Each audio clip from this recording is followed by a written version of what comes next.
That's the spell I need. Am I? Okay. Hello, everybody, and welcome to Account Roleplay. My name is Will. I'm a D&D sex icon, and I can affect the internet in strange ways. We have with us the full casting group of the Long March Kingmaker. We're here to make a king, or to see if they're dead. Pretty much the same thing in my book. So let's go around a casting crew. Let's figure out who we are and who we're playing today. Let's start with our Dungeon Master, Josh. How you doing, my friend? I'm good. It's all good. We were just having some lulls in wonderful little pre-show green screen, and now I'm just going to kill everyone, which is what I've been sort of waiting for a whole week. We've got the wonderful reappearance of someone from season 1 and 2 as making a guest star appearance. Thanks to you guys in chat who got massively involved last week. I've already been bombarded with messages over lots of other stuff this week as well. So thank you guys for all the support. But let's go around, meet the casting crew, find out who will be suffering through a long march today. Getting them in early. We have Tool School with us tonight. School, how you doing? I'm doing good. It's going to be an interesting night. I'm looking forward to it. And also, I don't know who allowed this thing to happen, but 22 months, Will? That's just... that is a long time? That's a lot of months. Whoa. I mean, which is again interesting. Again, when Gavin reappears, this is the second time Gavin has reappeared on an anniversary. Yeah, because Gavin was my first character when I subscribed 22 months ago. Yeah. So after I was playing in the Hanging Tree way back. I am playing Calvin Horton and also playing Gavin Fjordhammer today in the Long March as we see what kind of craziness Josh is going to throw at us. I am looking forward to it. Absolutely. We also have Laurelania back with us tonight. Sia, how are you doing? I'm doing really well. I am doing some D&D fitness, actually, is the most recent thing to talk about in my world. Squall is taking D&D by storm. I'm doing the fitness Fridays. I'm hitting the gym, so I'm having a good day. Did my cardio. Feel really excited about that. Excited for playing Sarah. Looking forward to seeing Gavin. Check it out! D&D fitness. It's a thing. It's a thing. Do it. It's a whole thing. Nice shorts, Will. Nice shorts. Thanks for. I'm wearing them. I'm wearing them right now. You know, I feel $120 right now. I feel $120. We have Jess with us tonight. Little cup of Joe. How you doing, Jess? I am doing great. I play Lucy, the unluckiest wizard in all of Eider lately. And I might be the unluckiest player because I roll a lot of nat ones. Apparently that's why I'm here. I'm excited to see what happens now that Lucy gets to meet the author of that really excellent fitness manual she just picked up last session. Amazing. As myself, I'll be playing Curtis Fearson. He is a human rogue, and I think at the moment he's annoyed with what's her name for trying to kill what's his name.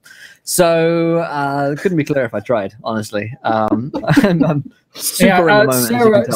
Sarah shot Duran, so that's right. Yes, Sarah shot Duran, and now I'm upset. But she didn't shoot the deputy. But Curtis is here today to figure out what the hell is going on in this place and to try and find Prince Henry Renford if he is alive, and if not, he's going to try and report back his death to the shadiest guy in the multiverse, Stavros. So there's that. Before we get started today, and you guys should definitely check out the, I forgot the name, Lambert House t-shirts. I'll find a link for you guys in a second that these guys are rocking right now. But we are, of course, sponsored by Fantasy Grounds, our virtual tabletop of choice. Go over to fantasygrounds.com and check out all of their awesome virtual tabletop software. You can download it, try a demo for free, and you can check out a bunch of different tabletop role-playing games for free. Also, check out waylandgames.co.uk for your miniature and D&D needs. They sell D&D books, and pre-orders are already going on Waterdeep, Dragon Heist, so check that out for up to 20% off their retail value. And of course, check out the tweets here. 20 retweets, you guys get a viewer decision and get to screw the party. And of course, if you haven't followed the show yet, I think we're like 9 followers away from our next viewer decision where you guys get to help us or hurt us. Last week, you guys brought Gavin Fjordhammer back, so you guys have been pretty nice recently. You can make up for that, of course, by donating to affect the game by giving players net 1s, net 20s, and wild magic surges. As I speak, when Ford donates £10, the donation reads, Josh knows. That is perhaps the 2 most terrifying words in conjunction with one another. So there's that. But I will hand over to Josh to talk us through today's episode, and last week's episode, and to take us into this one. Indeed. Well, welcome back, everyone. Quick recap on last episode. We found the party coming up to understanding the craziness that Will... I had to sort of bring Will on board and explain that the tavern that he was staying in was destroyed by a tree, that they'd stolen a cart, that they had an underduck with them. A lot of crazy shit went down. Curtis, suffering from a head wound, just had to kind of go with it. But he managed to find that the rest of the party were held up in a small hamlet in the middle of nowhere, and they had essentially petitioned the local mayor to give them safe refuge for the evening, and then they headed off again, back on the road again for another long march. And they're heading south towards the border of what was originally Rivercroft and is now occupied by the new Freefields Coalition. All is well. However, they came across a town along their travels, and this town is surrounded by some kind of anti-magic field and is overrun by werewolves. And if that wasn't crazy enough, they got to the center of the town, to the town hall, and they have found that leading the town against these werewolves, barricaded in this small town hall, is a familiar face. This familiar face being that of one absentee Gavin Fjordhammer. He's not here. He's left. He's gone. That was it. You only get 1 episode, guys. And then he actually is gone. Cameo appearance. Yeah. And then he's out. He's done. He's had enough. We spent all of our budget this season on a 10-second appearance of Gavin Fjordhammer, and we just can't put it more. The CGI on the hammer was what just blew our budget out.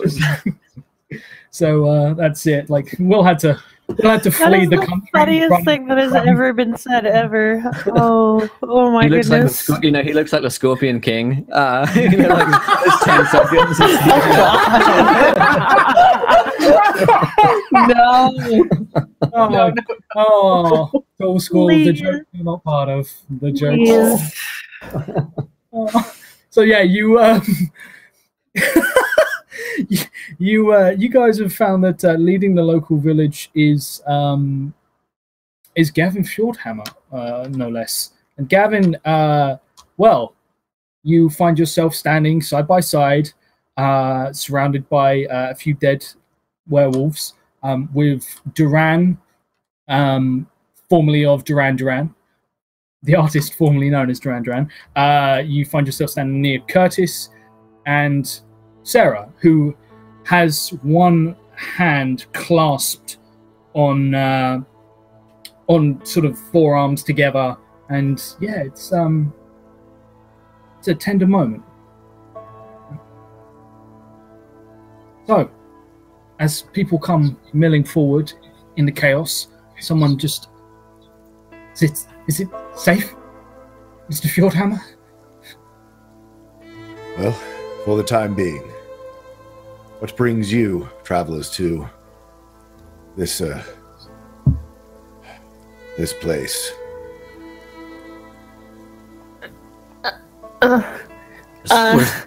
Looking for friends of ours. Indeed. Oh.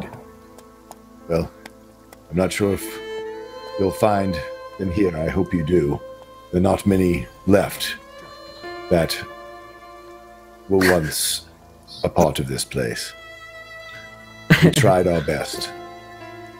But even those who brought those things, gestures towards the wolves, did not survive them when they went berserk after entering into the field that surrounds this town.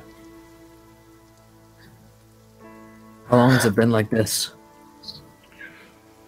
Since I got here, others, as I came, just described how a group came here, perhaps, in fact, the group that I'm pursuing came in and cast this field, this anti-magic zone upon this place. When they tried to remove these cultists, they were overcome by a different sort of magic they described. It was horrible. Portals, they called them. They opened up. Oh, I'm sorry. We can show you where it happened. There's a woman who Gavin will know. This woman is her name is Lisette, and Lisette is essentially the de facto town leader at the moment. Her husband was the sort of the mayor of this town. He never made it into the town hall. He was venturing out to gather people and bring them in to safety when the werewolves first fell upon you, and he hasn't yet returned, and there are no longer people wandering the streets. You imagine maybe a few have survived, locked away from their own homes, but not many. And she's taken it upon herself with Gavin to sort of lead the people. I look back to Duran. How's he looking? Duran is pretty badly injured. He's leant against the wall, and he's trying to. He's got sort of a broken arrow shaft through his shoulder, and is trying to reach up and tear it from. And you hear that soft tearing, wet flesh sound.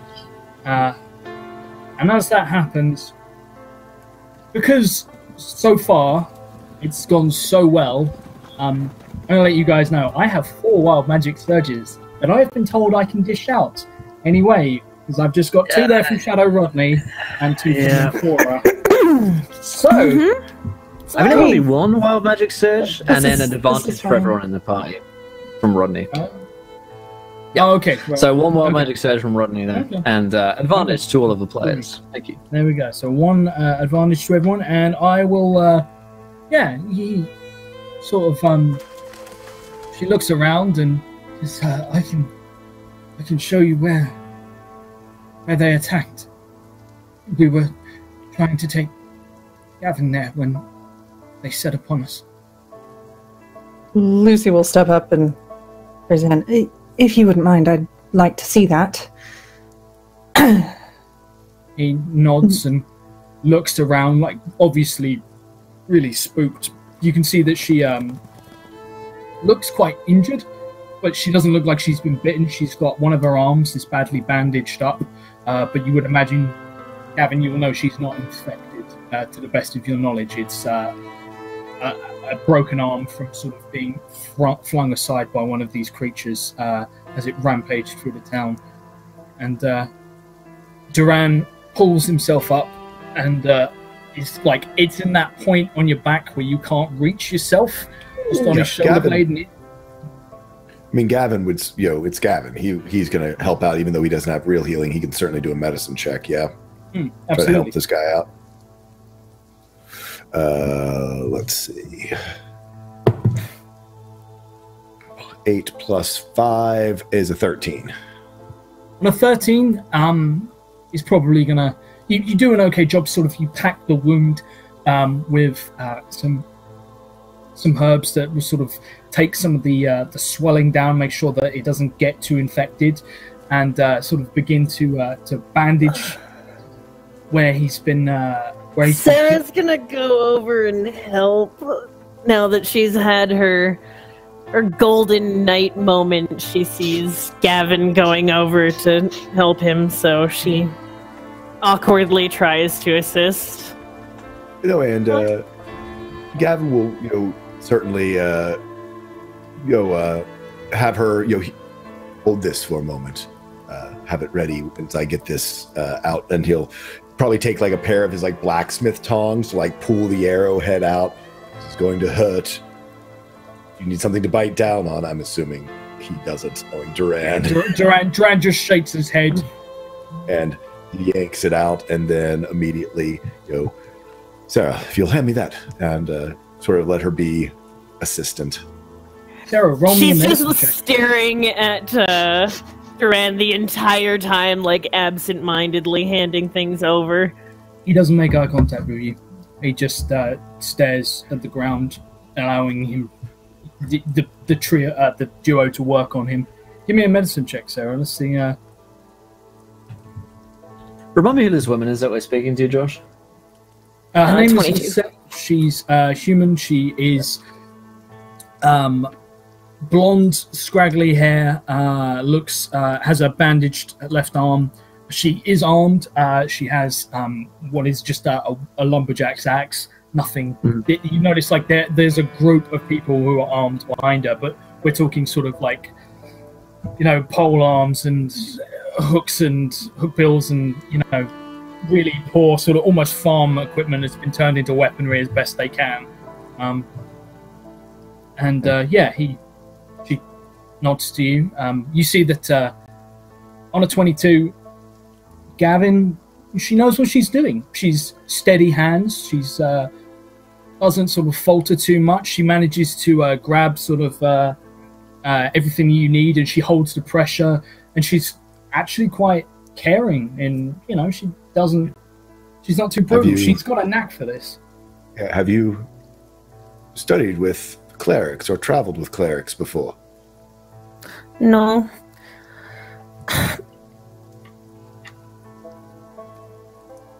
It's just that, well, my dad, he used to be in the war. That's all. That's where I picked it up from. Ah, very good. Well, you can teach me a thing or two here. She laughs out loud. I don't think so, Gavin. I've heard about you from... Well, it's just... And she kind of continues to, like, stammer, dressing. Duran sort of stands and sort of takes the bandage from Sarah so he can sort of tie it off himself, and he claps Gavin on the shoulder sort of with a wince and says, "You have my thanks. She's a talented young kid." And he shoots you a forced smile, and then sort of steps off to one side to sort of tend to his own bandage, make sure it's comfortable and he can still move. Sorry, I interrupted you, Curtis. I was just going to look at Gavin and say, Mr. Fjordhammer, we're here on important business. We're looking for the Prince of Rivercroft. Have you heard anything about him or seen him, maybe? I have not. I have been drawn this way by a disturbing letter that I got about a cult that seems to have become active and is despoiling the graveyards and temples of the Raven Queen. They are wielding strange magic, apparently. Not of this world. So sorry to interrupt. Did you say a cult? Wielding what sort of magic exactly? Well, I'm not familiar with it, and I can only assume between the letter I received and what these people have described and are going to take us to see. Magic of the void itself. I see. I don't rightly know. I'm certainly not as experienced as Mr. Fjordhammer here, but we had casters, mages, sorcerers in our number. Not many, they're rare in Rivercroft, but they when the cult came, they stole away their powers with this. What was it? This anti-magic field, yes. That's right, and they came in, and not Gavin with his holy magic, not the sorcerers or wizards. None of them could summon anything, but they could, and they did. So it didn't work on them. We have reason to believe that the same cult that you're seeking are the same ones that may have attacked, possibly assassinated Prince Henry Renford, heir to the throne of Rivercroft. It would be well for us to... Well, I have my suspicions. Certainly he hasn't come back in several days, and he was out at Farmer's Rest, where apparently there was an attack from these cultists. There's a lot of confusion, like, quells straight through the group that are gathered around, and she realizes that you're sort of standing out in the open and hurries everyone to come inside. Please, tell us more. Come in. Yes. Let's not discuss this out in the open, I think. It's interesting, though, from what these fine people were telling me, this cult came through here several weeks ago, whereas this band, these werewolves, only a few days. Perhaps connected, but it seems as though these handlers that were with the werewolves were caught unawares of the effects of this field. It could be that we have two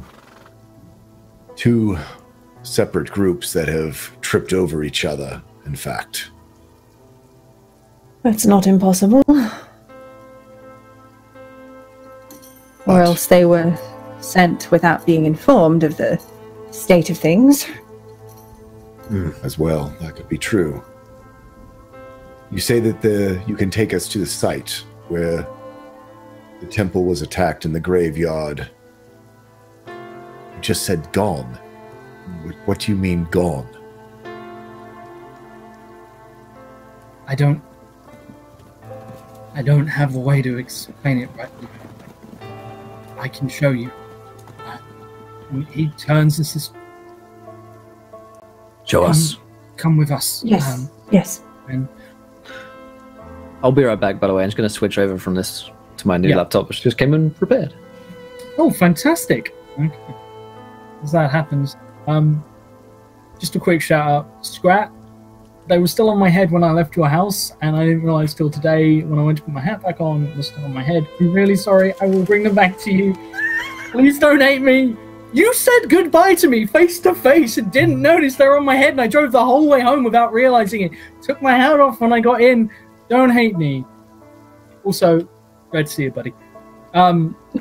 They take you out and sort of walk you through the town. And they go through different sort of bits of the streets, and finally to a large building. It's probably the second largest building in town. There's a big chapel, not like a sprawling cathedral or anything like that, but you get to the you get to the symbols, and you see that there's no sign of sort of like the Raven Queen. There's no ravens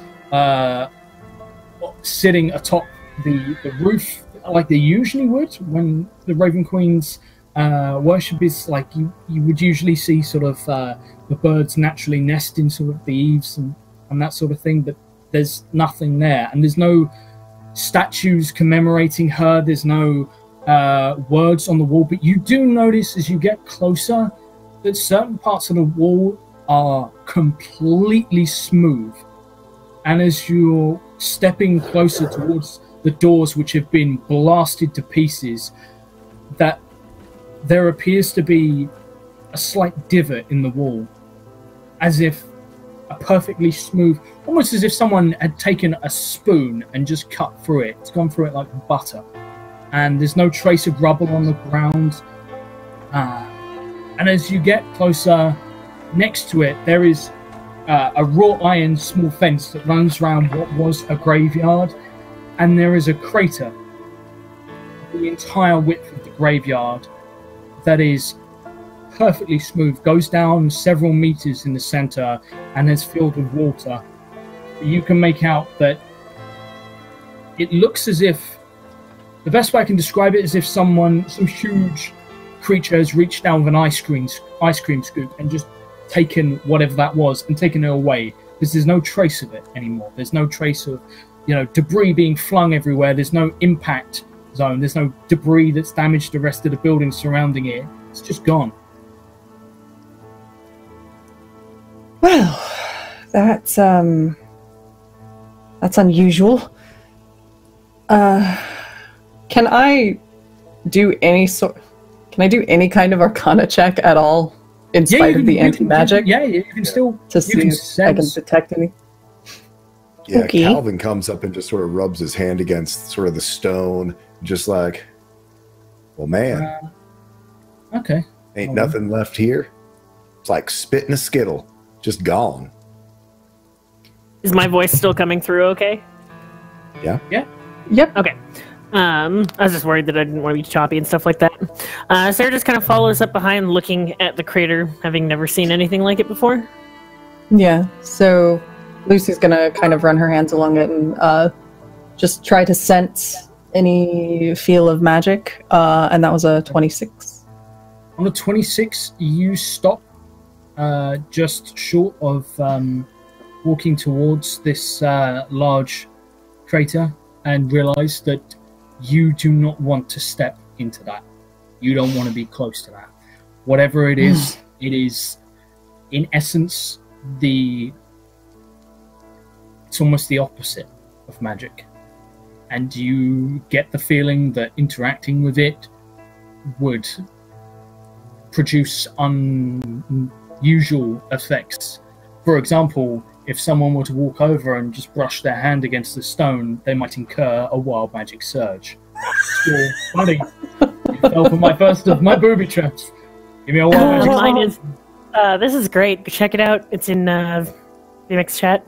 Okay. Oh no. Yeah. What? How about that? Yeah. I think I know who I want it to be. I have a vote for somebody in particular. But Well, well then. So before anybody gets too much closer, Lucy will just kind of put out her hands. Best if we don't go any nearer that. You know how that the anti-magic field was a bit non-magical and frightening. This is worse. Worlds worse. How much you worse? mean worse? I'm still coming up. Okay. I got mine. Maybe Yeah. maybe you should get away from it then if it's that much worse. Yes, I am not going any closer to that. Oh my god, that's breakfast. Well, but That's that's no. This is not Gavin. This is Calvin. Oh god, that's okay. Oh god. Okay. Yo, no. so- If that was Oh, Gavin, game over. yeah. Just quit. So, do you want to read that out for everyone? Yeah, so Calvin, as he goes across, rubs his hand across the surface of this. Let me see where he is, because I think he's down a little bit. So this doesn't happen yet, but at some point when he heals himself up, he's going to lose his appetite, because Caster can't eat while at full hit points. That's breakfast after a long rest. Gone. That sucks. If it was Gavin, like I said, Gavin just be like, I'm gonna go see the queen. You know what you gotta do? You know what you gotta do? You gotta do some hardcore workout in the morning and physically sort of. That's it. Yeah. I'm gonna. There you go. Calvin needs an extremely intense Calvin can workout. increase his strength score, because Calvin's got a strength of 8. And that, number one magic surge, a dear friend Will. as he returns. You are also muted. Rip you. Oh no.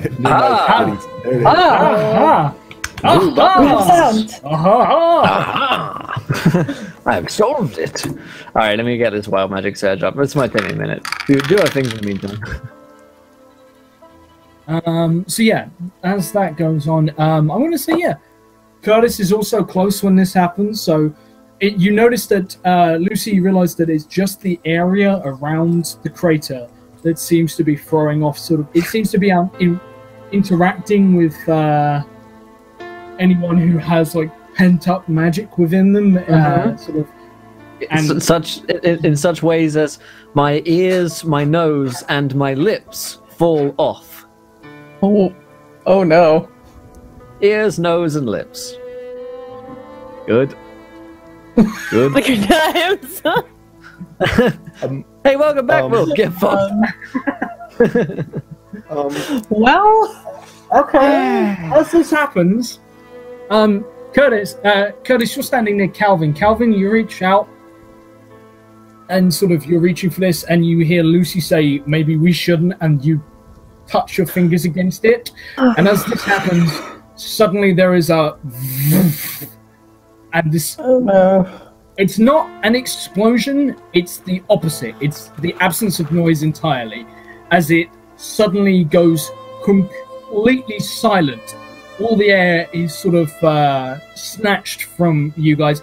And Curtis, you turn, and it just catches you in the face, and it literally melts the tip of your nose, your lips. It's like an acid burn, except it just completely... No! And somehow doesn't destroy your face, but you just... Yeah.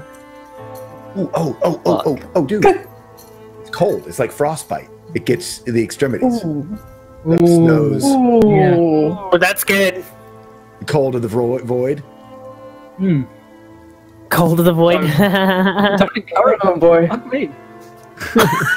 I'm just thinking. This is already off to a great start. But still gets his ears. Sorry, engineer. I'm sorry. I'll stop. Magic. Fantasy The magic. science of D&D, guys. The science.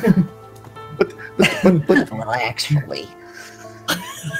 I know I missed, but based on the exact angle that I fired at, the refractor would be towards in this thing. The protractor out. Now that we've established. Is that what you said? The refractal? Science. My Nerdy other stuff. engineer is just like, and don't you triangle trig me, or else I'm gonna be like all up in your stuff. I'm gonna go and get a peanut butter and Nutella sandwich and end this right here. There it is. There it is. Triggered. Oh no. Okay. So as my face melts, I just clutch at my face, in agony. Curtis? You Step back. As this happens, as the one who is probably the only one who's free, Sarah, you see that one of the men who came with you to keep an eye out for Lisette, and it turns, and he turns somewhat awkwardly because he's missing his arm from about just by his neck, his collarbone, goes down in a glistening arc and comes out about his hip. And you can see his glistening insides as blood suddenly begins to pour down, and he just goes into shock so quick that he's just collapses dead instantly. I mean, Gavin dives over, but he's ready to lay on hands, but there's nothing, right? I mean, we're in the side of anti-magic, and he just no. All right, everybody, we need to get back away from this thing before it gets worse. And we should probably take care of what's happened with you, Curtis. Are you? Is it hurting? Doesn't appear to bleed. It's bearable. Right. Come on, everybody, back away. We need to stay away from this place. Yeah, I'm definitely. Almost putting it off with Let's go something. on over this way. She says, trying to get any of the commoners over and trying to bring it herself looks back a together. Now I look like a full Bond villain. You know, like You've got like the straight rocking the Voldemort look. jacket. Don't you have like something going on with your arms there too? Or So, One like, character once today. my hand is like immune to frost damage from where it's been like permanently frozen. My chest is like fully burned and destroyed. And now my nose, my lips, and my ears are like melted. It's like straight up rocking the Voldemort look. It's fine. Yeah. I'm really tempted just to show your hair white, just to finish it up. Like I need you to have white hair. Just saying, and one of the eyes is like turned white. Yeah. The wild magics will do it for you. You don't need to worry about it. Yeah, Josh. don't worry. We'll get there sooner or later. Yeah, Lucy's going to be trying to corral and get people away from the spot. Gonna make sure he's sort of last one out, but you can see just sort of the heartbreak in his eyes as he sees this temple of the Raven Queen having been desecrated, and that there is nothing he can do about it at this point. Who would have done this? She protects those. Whoever it is, they're gonna pay for this. Yes. Do you still get your spells from the Raven Queen? I mean, when you're outside of this bubble, that is. Rude to ask. It's rude to ask a man where he gets his spells from. She kind of scares it. Curtis, like, oh, you're ruining this for me. I'm just kidding. He looks to her and goes, "The Raven Queen has not spoken with me in some time." She kind of looks down to the ground, like all of the gods in all the world have suddenly forsaken her. She feels a hand on her shoulder, and you realize Lisette has. She looks like she's kind of partially in shock, but you get the feeling that she's seen some shit already, and as horrible and out of the blue that came, this is not the first person she's known that she's lost in the blink of an eye for reasons she can't understand, and she just locks it away somewhere deep within her, puts a hand on Sarah's shoulder and says, "It isn't just Gavin. This temple has been here for a long time. Some say the town was founded around it."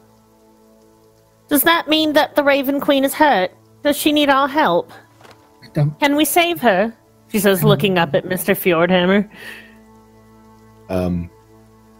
He just looks down at her. There's still sadness in his eyes, and goes, "Perhaps we must have hope, remember? Always have hope."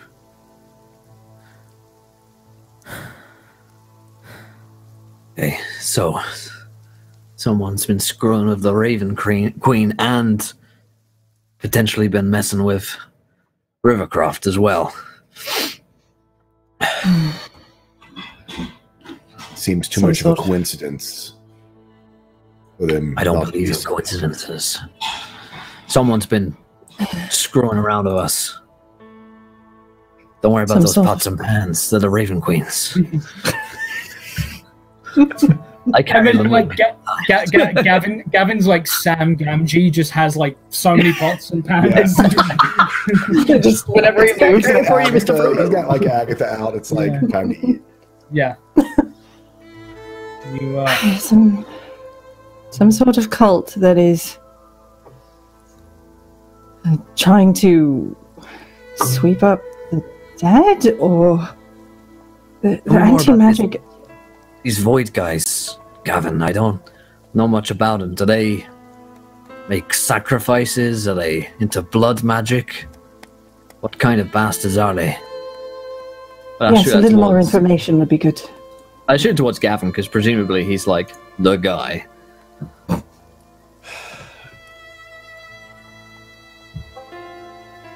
I don't think anyone has experience in magic such as this.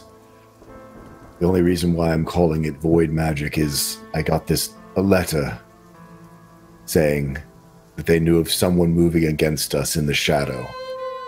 A group known as the Cult of the Void. Perhaps, though, from your accent, are you from the Freelands? Aye, I am. This letter came from a high priest, Preston Sirgrave.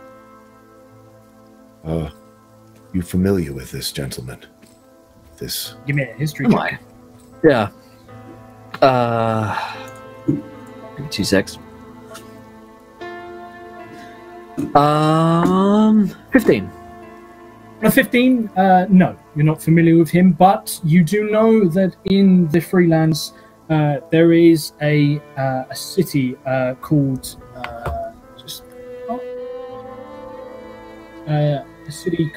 Chomst. It's not your city. It's closer to. It's not sort of near Zamora as such, but it's in that direction.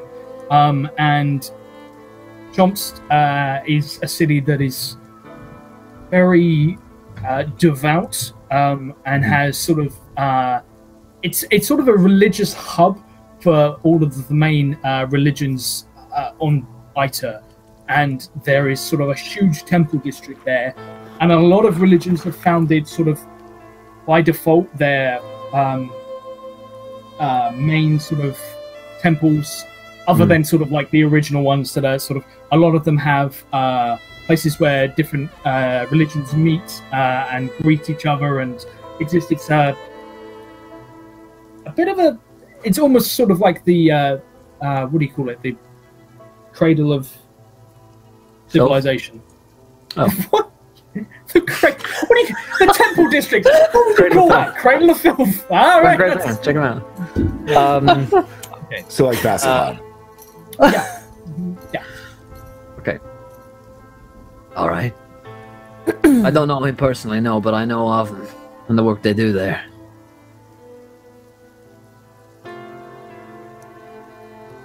What did the note say? You want to read it? I can read it out.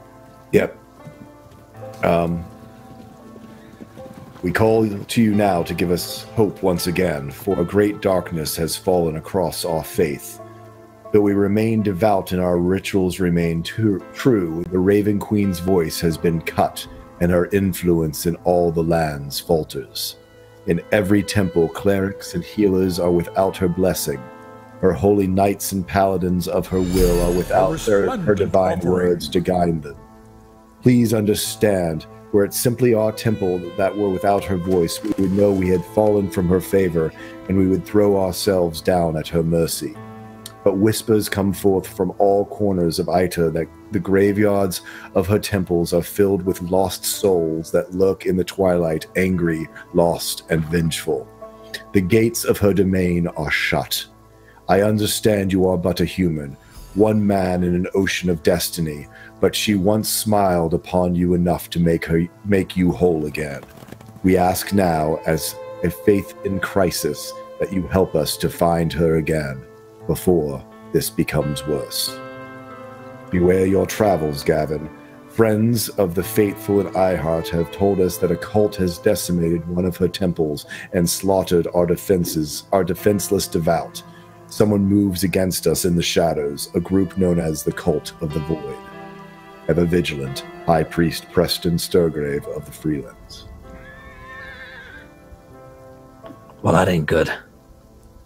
It's like I said, she's been cut off. She needs help. So does the prince. He's similarly cut off. Don't know how they're connected, but it seems like they are.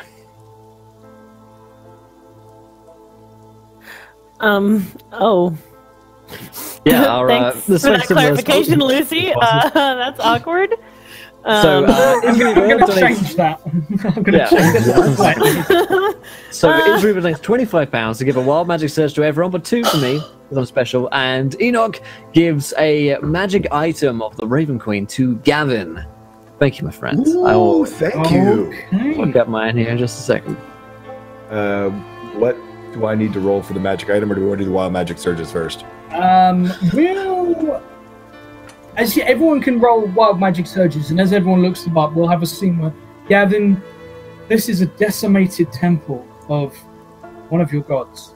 It is a moment, and Lisette comes over to you and tenderly puts a hand on your shoulders. You've just laid down the body clear of sort of this area, and she comes over and she takes off her robe and lays it across him, covering him from sight, and says, Gavin,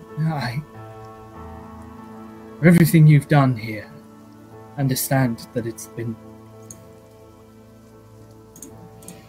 Well, I don't understand. I don't understand at all. But if you want some time alone, pay your respects to see if there's anything you can glean in the temple.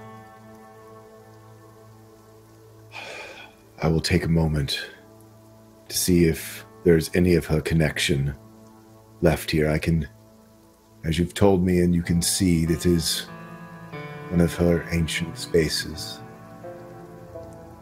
Perhaps one where her strength lingers still, just from the time in which the presence inhabited it. I will meditate here for a bit, if you don't mind.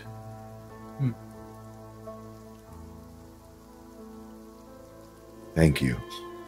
And we will try to make your people's sacrifice not be in vain. She nods numbly at you. Sort of... Yeah. I need to see that I should go and check on people. And he turns and... And we're going to do... Okay, so... do we want to read out some of our... Yeah, so my... the only one, the one that needed to be clarified? Yes. Don't read out. I will get to that in a moment. Okay, so... my first wild magic is that someone nearby thinks that they smell like a corpse. And secondly... You look almost ghoulish. Yes, indeed. Pretty got a lot of dead flesh on my face. Yes. And then holy symbols inspire dread in me. I'm going to say, you realize that there is someone who is targeting holy people and temples. And that is probably what brings out the dread, is the fact that these are targets. Yeah. It is a dangerous place to be, and they're dangerous people to be around if the gods themselves are falling out of... Well, people are like holy people are falling out of favor, or the gods have stopped answering. You know, it's a trying time to be around them. So I got some... Caster feels countless small snakes crawling all over their body. Okay. Yikes. It had to be snakes. Talk about anxiety, like just feeling like it's all over you all the time. Panic attack in D&D. You notice that you've actually become somewhat in tune with wildlife of late, as not only was there the stag, but now snakes are sort of coming over to you, sort of coiling around your ankles and stuff, as if none of them attack you or bite you, but they're just hanging out. Yeah, watching you. Okay. Are they venomous snakes? Roll me a nature check. Yeah, can I also check that? Yeah, absolutely. Please. Okay. Yeah, it's crit fail. Crit fail. Oof. What is my mod?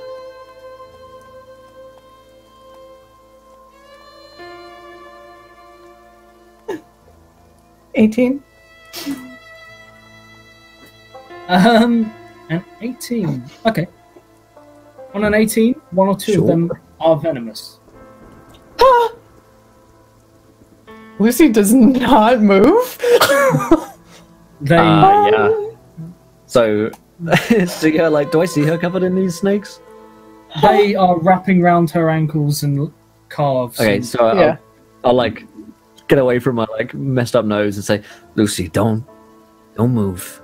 Not moving. Not moving. Breaths, nice and slow. And I'm gonna go in and being a poisoner, I may have handled snakes in the past, or at least just like things that have poison. Yeah. Not that I'm any like fucking snake charm or anything, but he's gonna try and sort of just like gently take the snakes off from Lucy and put them down on the ground, nice and easy. Give me an animal handling. I'm gonna give it to you an advantage though, because poison is hard to come by, but venomous snakes a lot easier. They're probably saying that I would imagine, as Curtis has quite a lot of poison, that he's had practice with in the past. He's done a thing or two like this before. Yeah, it's definitely my guilty confession. This isn't my first time handling a snake, if you know what I mean. Do I have advantage, or was it proficiency? Advantage. I forgot what you said. Advantage, okay. It will be an 11.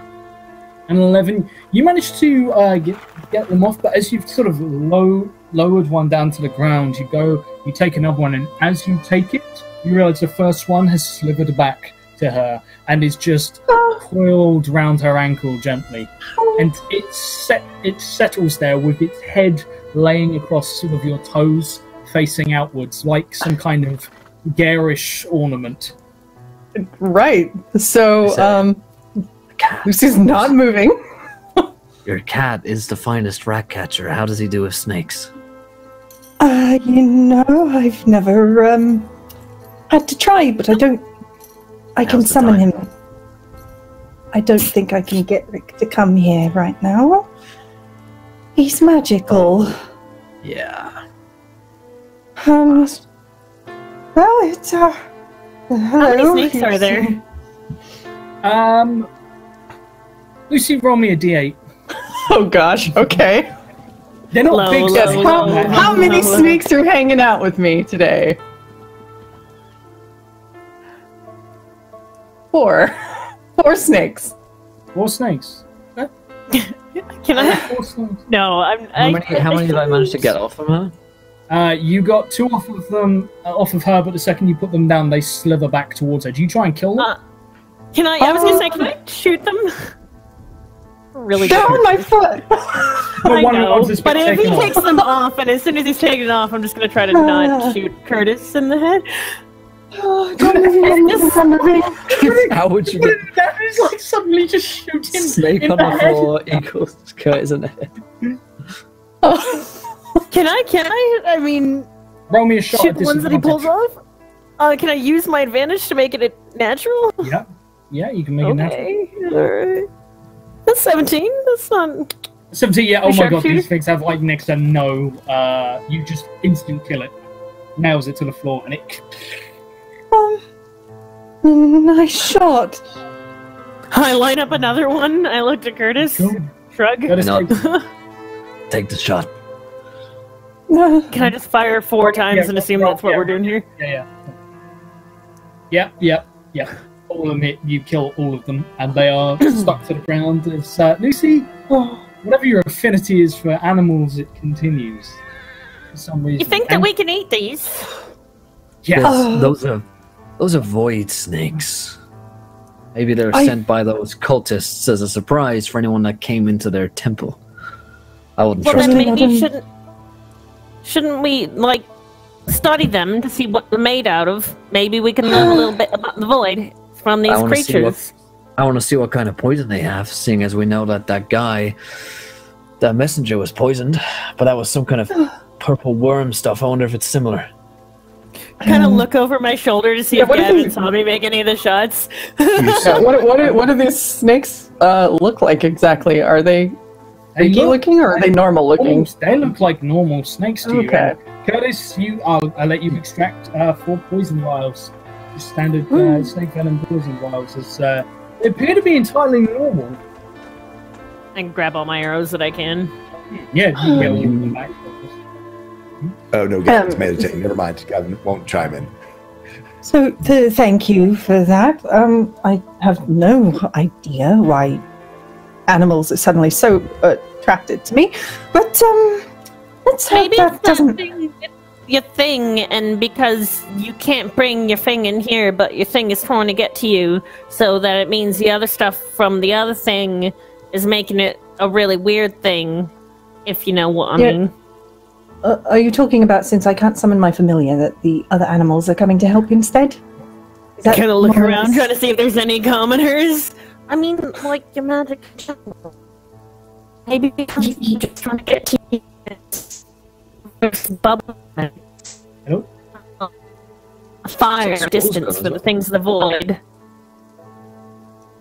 That's You know what I mean? When you go and look for a camp from far away in the dark. Yes, something like that. Anyway, we should convene and sort this out, I think, yes? Agreed. I don't know if I'm back or not. Yeah, you're good. We're getting a little bit of lag. Okay. There we go.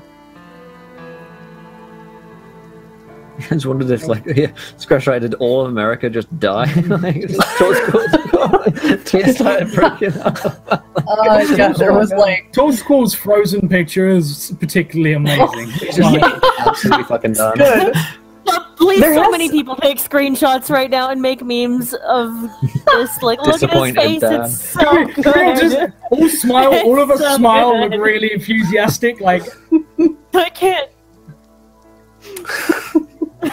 I'm not angry, Okay, I'm just done. disappointed. Oh, I love it. Hopefully he's back at some point. indeed. So, So, Sarah's it's gonna go and just an start NPC. taking a look around while all the adults are doing stuff. Okay. Well, the adults are talking. All the adults are talking, and she's kind of just like, okay, well, Gavin's meditating, so she doesn't want to interrupt him with that. But, you know, curiosity of being a kid, take a look around. Okay.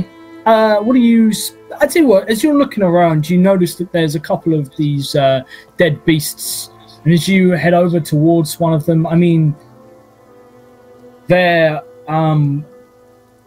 they've changed back. You notice that they are definitely the creatures that you slayed. They have the collars, but they are naked, men and women. The collars have fallen off because they're far too big for them in their human form.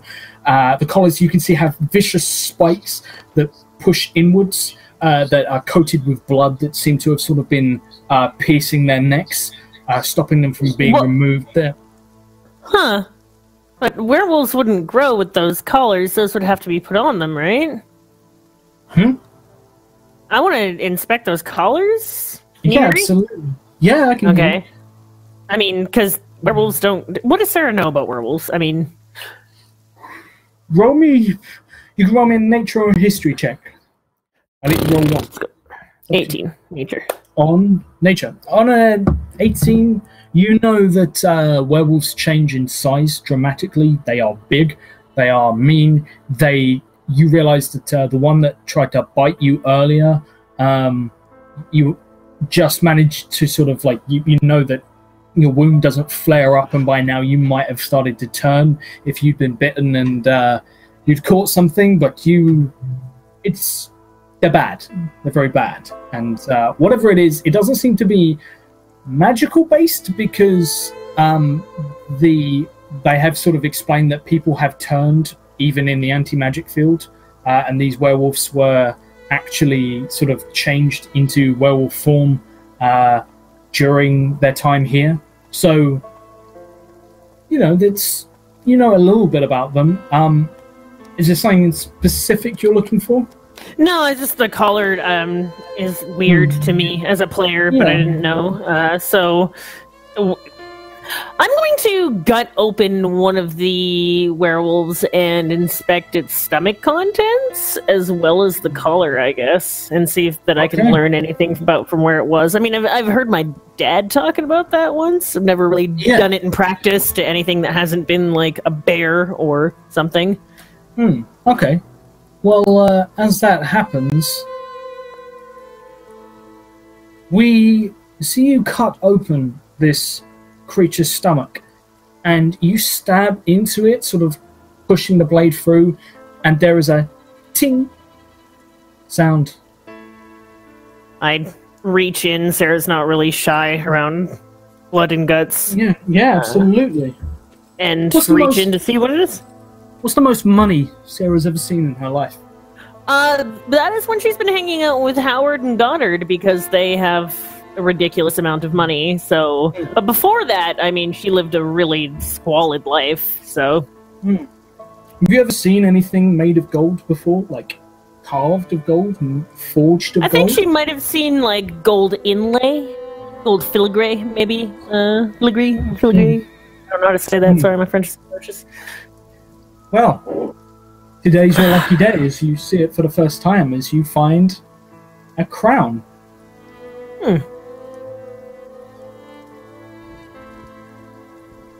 Is this real? Just puts it in her bag.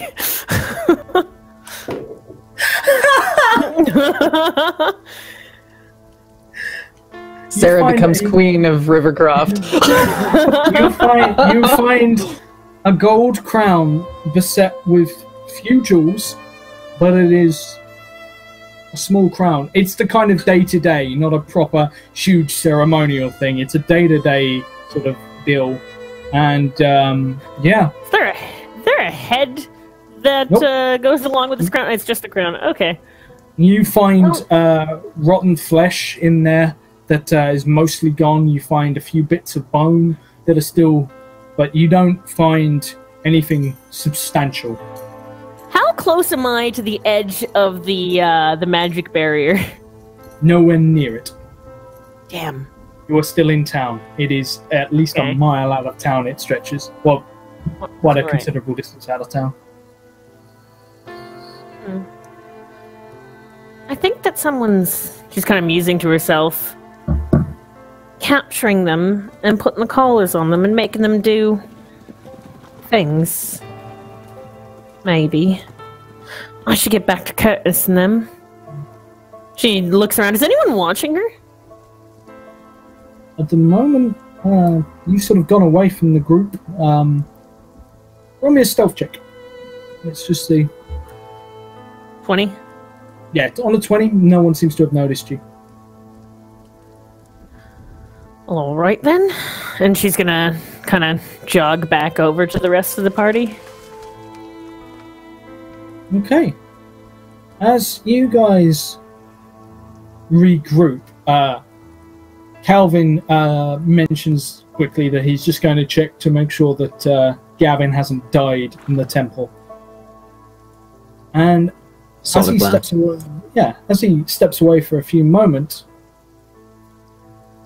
you guys hear a scream come from back in the direction that you saw, you came from.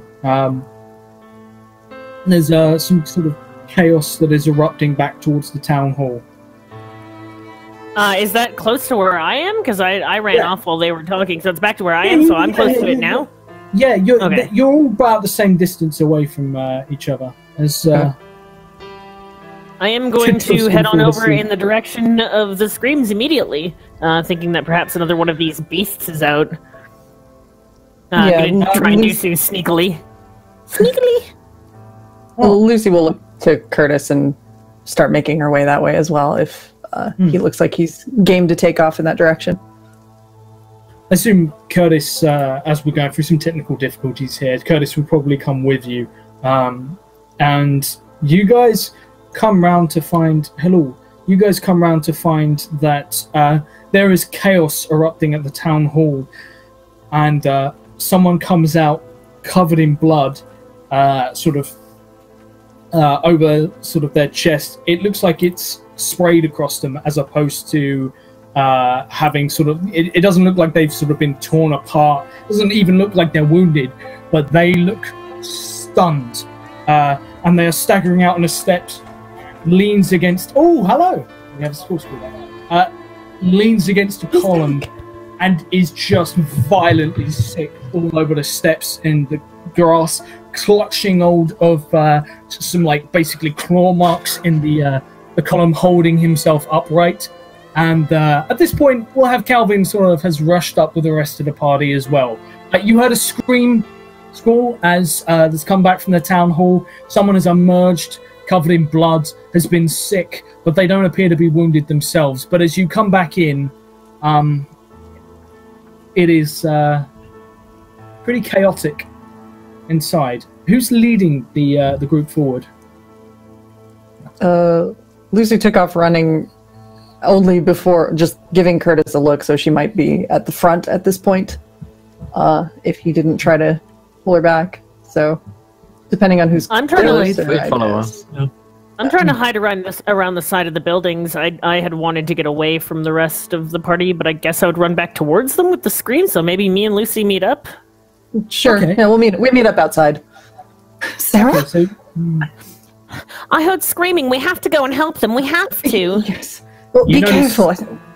Sarah is covered in blood. She has blood on her hands, sort of across her stomach. She doesn't look injured, but. I take a dagger out of my boot and with a bloody hand I shove it towards her. You know how to use one of these, right? More or less. All right, then let's go. And she starts taking off immediately, in the way that she does. Yeah. I'll chase after him. Sarah. Yeah. As Curtis and Calvin both sort of catch up with the group, the girls come forward, seeing this person staggering out, and you, Tall Squall, awakens. What a clip. As they come in, you see that there are people sort of trying to hold back a group, and you hear screams of pain coming. It's a woman's voice, and as you sort of the crowd sort of parts, you see Lisette standing over a woman who is clutching her side. There is blood sort of across the floor next to her, and there is one of these creatures. Looks almost like the runt of the litter, one of these werewolves lying dead with what looks to be sort of it looks to be a flagpole that's just got a spike on the end that someone has rammed through its jowls and just pinned it to the floor, and blood is pouring out of that, and on the floor the blood is kind of starting to mix, and they're trying to drag her away. But thanks to another wild magic search from a little while back, there is someone. It reads there is someone here that must be killed, for they threaten the entire local town. It was one of Laura Lanier's ones from a little earlier. So, as this happens, she is bleeding heavily on the floor, clutching at her wound. Her significant other, her husband, her boyfriend, whoever, has her hand in a vice-like grip, is sobbing, and there are people trying to hold everyone back, and chaos has just erupted inside. You can hear people screaming, "Get her out!" Like, just get her out of the building. Other people are, like, fighting those people. The town is split as you guys arrive.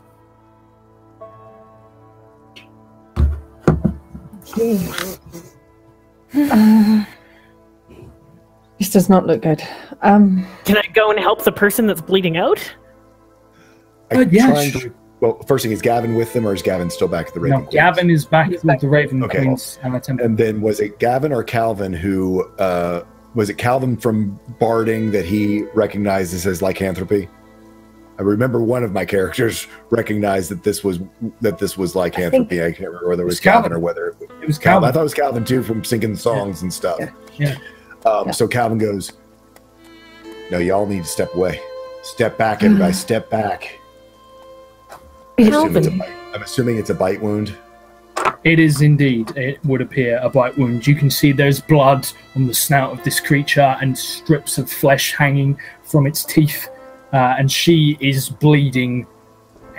Like, this is not a graze, this is not a cut. She's missing chunks of flesh. Maybe eternal organs have been punctured and torn away.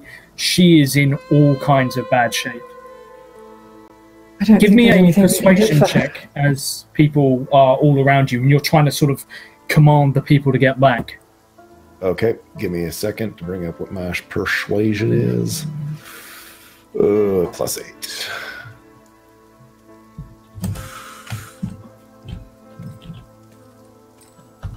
And she seems like she's pretty much like wounded beyond help. She looks like she could potentially die in... This is... I'm going to say...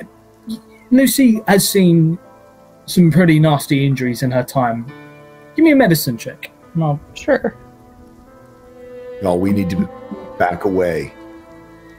People begin to back up as Calvin switches from being sort of the joyous, friendly bard to a voice of unfaltering command that people back up and they notice, you're armed better than they are. Your armor is at the moment visible because you wear glamoured armor and it doesn't function normally here. So yeah, you are armed and armored and standing in front of them. Lucy, that's a gut wound. You don't know how bad it is, but you know that this will either be over shortly or she could suffer for hours. Gut wounds have that kind of horrible tenacity to just go on. And it's nothing vital that is needed like immediately. It's not like, her heart or her brain or, her lungs maybe, but it's probably punctured through her stomach lining and it's just stomach acid. It is. Oh, and could be a while, and it could be bad. Screaming. Everyone, Calvin, but her husband gets back. She has his hand, and he is not letting go at all. He doesn't pay any attention to anyone. He just has her hand, has one hand behind her head, and is just holding her, weeping. As some people want to do when they are upset like this, are his eyes opened or his eyes closed? Closed. He is streaming. He looks like he's. You could ride a carriage into him right now. He wouldn't see it coming. He's just. I am going to be an awful person. Using my acting skill, he is going to start speaking in his wife's voice because he has his eyes closed. Can I do that? Roll me a performance check. All you've heard is like screams and stammers, so you've got a taste of her voice, but this is going to be hard. I'll tell you that up front before you make the roll if you want to, you would know this will be a fucking hard. So with my acting, I've got advantage, but you're saying basically I'd have disadvantage, so we're flat rolling. No, I'll give you the advantage. It's a high DC. That's what I'm telling you. Do you have? Well, I am, and yeah, it's either performance or deception. I'm the same either way. So. What are you doing?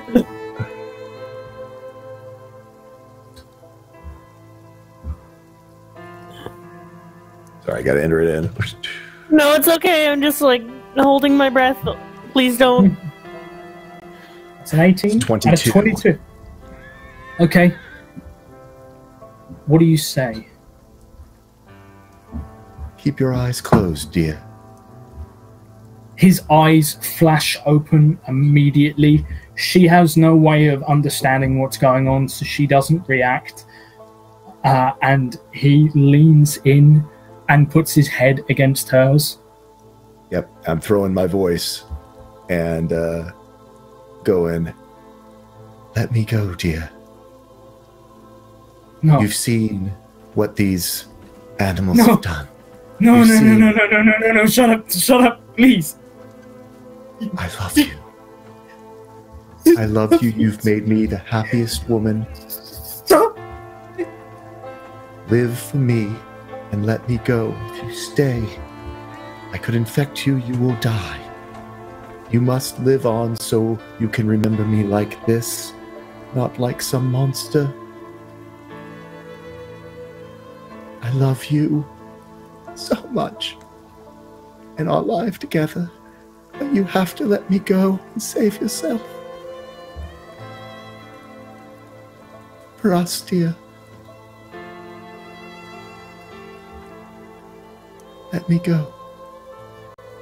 He leans down and he's holding her, clutching her, and he wraps his arms round her, but you see that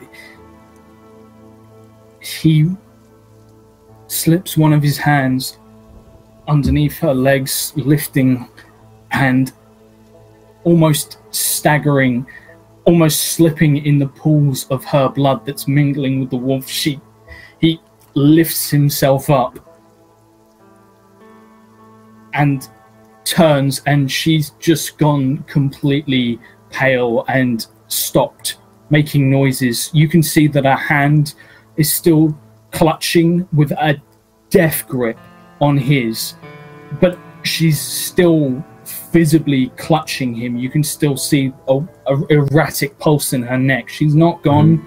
She's just cannot muster screams at this time. And he turns and he just begins to walk at people, just eyes closed, sort of blood footsteps falling behind him. He's heading for the door. No, dear. You Shut can't. up. Shut up. You No. can't. You've made me the luckiest woman in the world. Not. Don't make this be my memory. I that will not leave you. I'm already gone.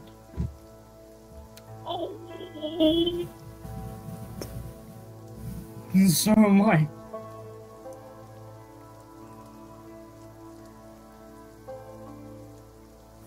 Then, we'll stay together. Take me to the back room. Away from these people. Keep us safe. We'll die each other's arms. Don't let me infect this town. If we must stay together, then we must stay away. You always were the stubborn one.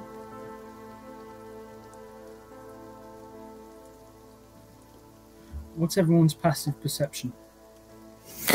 Mine's a 13. I've been watching the crowd and trying to keep them away, though. Roll me a perception check. Mine's a 21. 17 on perception. Okay.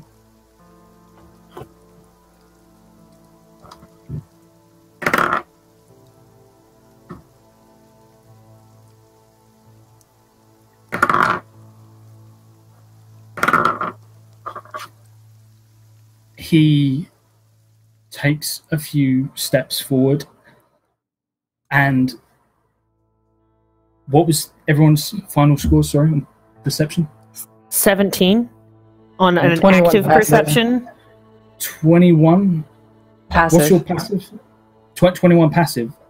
Mm-hmm. That's insane. You turn and you see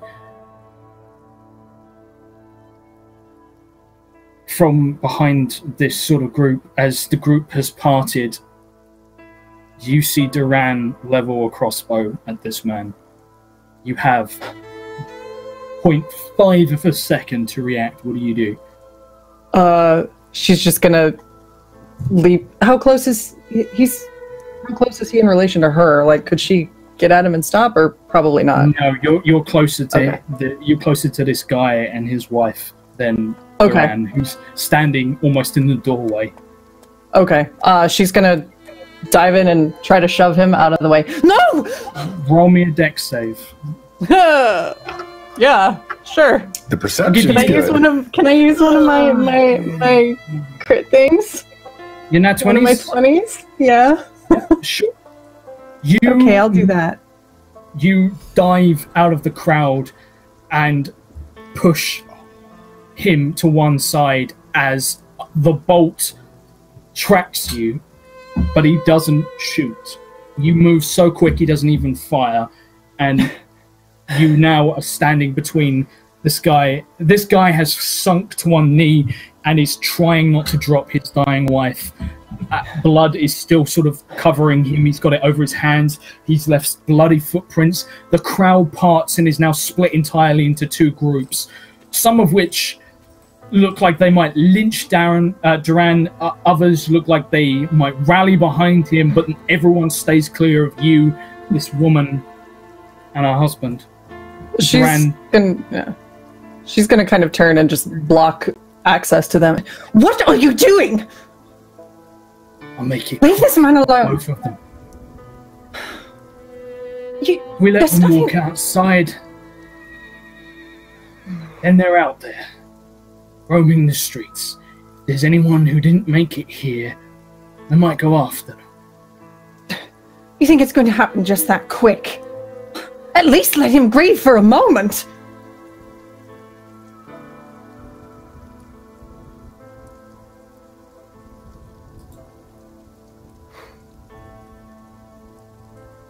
You're going to shoot. Like that, Lucy. And you know it looked like that. It's not about what is fair, and it's not about what is right.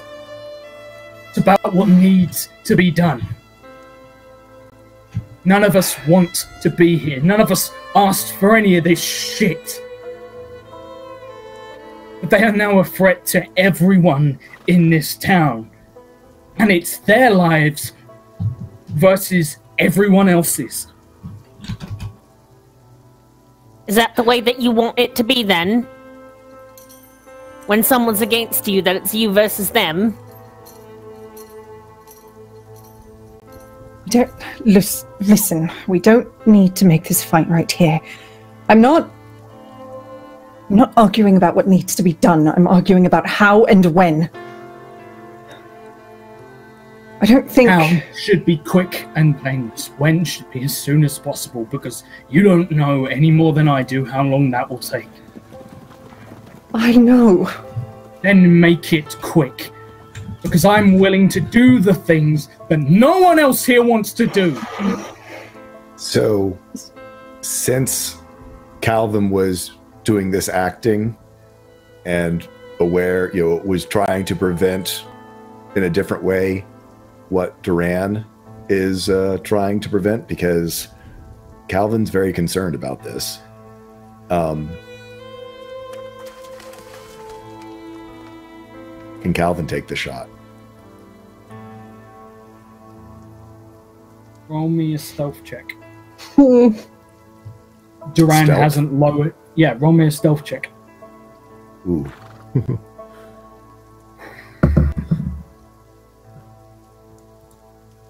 It's a 22. She doesn't see it. Oh, just about. She's between Duran and him, so Duran hasn't lowered his weapon. Make me the shot. I'm trying to distract the crowd too with my hands out and trying to like keep them back, even though I'm just a kid. You can keep them back, but like there's no way that they, no one's paying attention. And Just Lucy's focus is definitely on Duran at this point. Lucy, behind you, you suddenly hear a choking gasp and feel something splash against the back of your neck. Oh God! What? As you turn, Who did that? There is a crossbow bolt through his throat. His eyes are just wide as he looks down, reaches up, God. clutches at it, and No. slumps down onto the floor, choking, and now he's laying next to her, bleeding. Can I get a read on the crowd? Catch him and enough what's to like happening? ease him down. Calvin's gonna yell out, "Step away, Lucy." Did you do this? Was it you? Lucy, back down. Can Sarah, I get a give me read on an the insight crowd? check. Give me an insight. Oh, that's a 13. Could go either way. Calvin's not hiding it. He's trying to get her way. That blood it's death. You'll be the next that will have to be shut up in there. I don't know, are you wounded? Do you have any open wounds? Were you wounded in the battle? No, I'm fine. I'm fine. A matter of speaking, anyway. Oh, God. Duran steps forward and he turns the crossbow and he's got it sort of aimed almost sort of at the floor but at the feet of the crowd, and he practically snarls at the crowd, "Get back." And people, like the weight pressed against you, Sarah, suddenly eases off and people back up, and you see a few people glancing towards the door. Come on now, you two. He lowers his crossbow, making it clear that he's only intending to shoot anyone who comes towards this body. For the record, I join him there with my my ice picks in hand, prepared to stand by Duran's side. To just gently pull Lucy away. Yeah, she's not fighting at this point. She'll go back with him, but she's shaking and just distraught. You didn't have to do that. Not like that. Yeah, I'm not the smartest. But I do know every tale and every song about wolves like these. And if that blood gets in a cut, gets in a wound, if you take a bite. Calvin, as you're talking, you are slightly interrupted in the background. Lucy, unfortunately, your passive perception is so good, you hear the gargling sound cut off as there is the sound of a crossbow being discharged and a impact. No one around you, like a few people squeal, but Duran has just walked over and put one straight through this man's eye. Just finished I it would off. shield her from like looking, just like getting in the way. Yeah. So she doesn't turn and look. And gently sort of take her by the shoulders, but firmly sort of move her away from this, because clearly she doesn't need to be here right now. So come on, Lucy. Come with me. It's gonna be okay. Of course. Of course it is. Take me outside. I need some air. Come on. And I'll sort of push her outside. Yeah, she's walking outside. There is a man who bears a passing resemblance to the woman sat on the steps outside. There is sick on the floor next to him, and he is just in shock, retching and bringing nothing up. It is quiet other than that. I've got a quick question, Josh. I'm trying to remember. Is this building's the inn? Is it like the main building here in town, or is this more like a town residence? hall? This is the town hall, so it is residential. There is a residence upstairs, but this is has big sort of meeting rooms in it and a few offices. And other than that, it's just a place to sort of gather the town. But it's not specifically the mayor seems to have sort of rooms upstairs.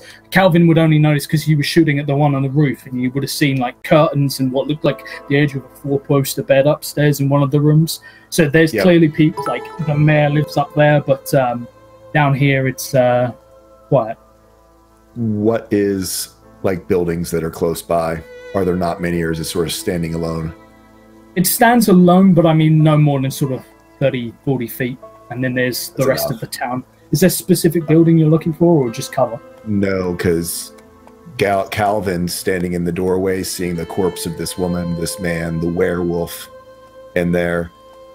pulls out his oil flask and a lamp, and his lamp lights the lamp, throws the whole lamp in with all its oil in an oil flask, and sets the building on fire.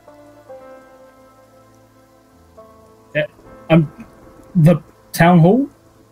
Yeah, that has the corpses in it of this man, the woman, and the werewolf. Because aren't they all inside? Yeah, it's still people inside that haven't left Well, yet. but I thought everyone was out. I'm sorry. I thought everyone was out. Yeah, yeah. That's like fucking savage. I'm sorry. I thought Dang! Fucking, you guys look at the rat like he's the problem. Yeah. What have I done to you? I'm sorry. I thought that everyone had gotten out, and that was the whole thing. Is that that the werewolf had attacked this woman straggler inside of the. I had to see what happens. I'm sorry. Calvin This is what happens when- This is what happens when you play with me for too long, Squall. I teach you, and you understand the cruel ways of D&D. Yeah, you can absolutely sort of start pushing people out of the building. And Lisette, even though this is her home, she starts pushing people back. Duran stays by the body, just making sure no one approaches, but he stands vigilant over the two, and he draws a knife to put this woman out of her misery as people are ferried out. How does Curtis react to it? Curtis took Lucy outside, didn't he? So yeah, sorry for being AFK for a minute there. That's right. Basically, Curtis is behind a decision to kill a man. So with Calvin and Duran on this one, but it's not to say he likes it. He, having taken Lucy outside, avert her gaze and sort of, I don't know, we'll look out into whatever kind of field or mountain or hill or anything that else is around the area, and Curtis would say, "I'm sorry you had to see that, Lucy." Yes, well, it's not as if I'm not entirely not used to it, but doesn't mean I ever. Once, briefly, quickly found out it wasn't really for me. Never really saw any action, so to speak. Tactics, planning. That was what I did. Calvin tells stories about great wars, and Gavin Fjordhammer is a hero out of tales for sure. So it was But him. the things that he's seen, I could only imagine they must weigh upon him every night. We'll Yes, have to I do think more so. things like this before the end, Lucy. A lot more. I know. Well, I'll just have to buck up and deal with it, I suppose. To be She strong for a girl. smiles.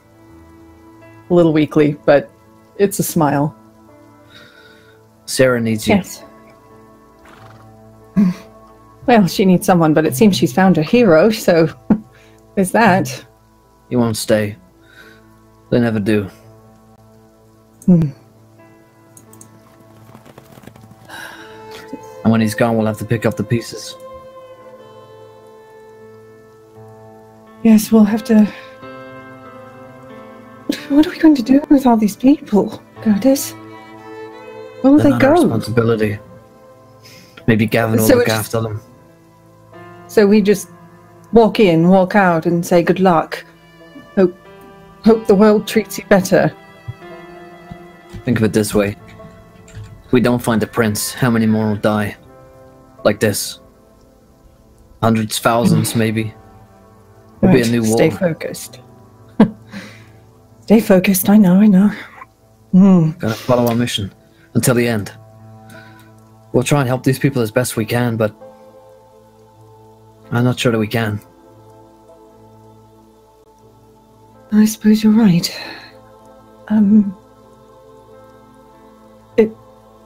What are they doing back there now? Cleaning up, I think. It's best not to think about it. You don't We have did to the right shelter me thing. like I'm a child, you know. We can go back there and look if you want.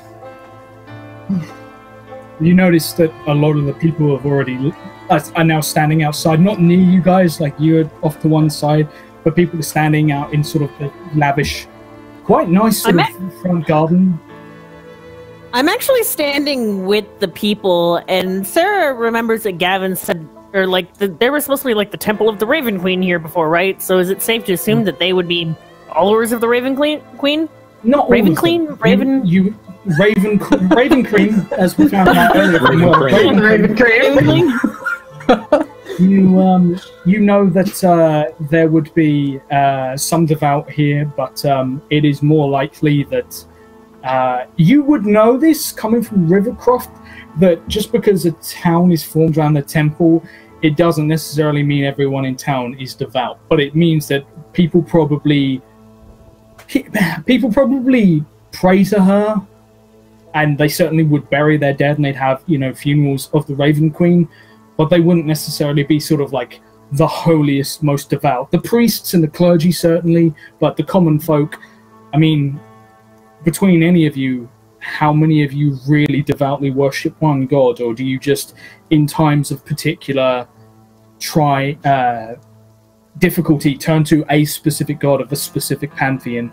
But, you know, the harvest, turning to a god of harvest; for times of war, turning to gods of war or peace or life.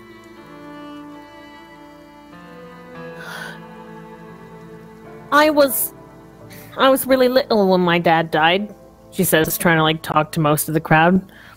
A few And it people didn't- turn and look at you. It didn't seem right, and it didn't seem fair. And my whole life I was wondering what I was supposed to do after that. And I know that's what a lot of you are probably wondering right now. What you're supposed to do after this. But you have to remember to have hope. You have to remember to look to each other and keep building after this, and show that there is still a lot more good in this world than there is bad. I know it seems really dark and really hard right now, but I know that she can do it. I know that you can all do it together. Roll me a performance check. You are speaking to the masses. What did you roll? 9. A 9. On a 9, people nod. They don't sort of turn against you. They nod, but there's one or two of them that you see, like, your words give comfort to, but the vast majority look, it's too soon. They're too raw still, and there's still, you know, corpses in the street. There are still people missing that they've not found. It's tough going, and you recognize that in them, that it's too fresh, and they're too tired, and they've been through too much at the moment. Can I help them start burying their dead then? As you say all of this, a figure comes striding out towards the group. We're going to flash back in time to just before all this chaos happened. We're going to flash back to inside the Temple of the Raven Queen. As Gavin Fjordhammer steps inside, seeing that a lot of the pews have been turned over, smashed, not by the same magics that destroyed the graveyard, but there is a crater where the altar was, and the windows look like they've been cracked, the stained glass, many are missing panes, but they still show torn visages of her that are entirely grey, as most of the glass is gone, and you're just looking at the wire frames that remain, that held the glass in place, and the light coming from the grey sky above just shows you this grisly grey visage of your patron standing there, in the sky. It is all dark and it is all quiet. It is crushingly peaceful, but not in a calming kind of way. He looks up at was once probably beautiful blacks and purples, stained glass, and now is just sort of this empty outline, almost just like line work up into the sky. What would have been like a solid figure, although translucent from the glass, but now is empty. He sort of looks upwards and he falls to his knees with the light sort of streaming, this sort of gray beam of light that he now finds himself bathed in. And he looks up towards the gray sky through the broken window glass. Is this what has become of you? Are you now an empty shell? Is this what he corrects himself, I am responsible for taking him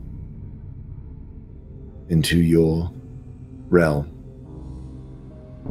Have I doomed us all?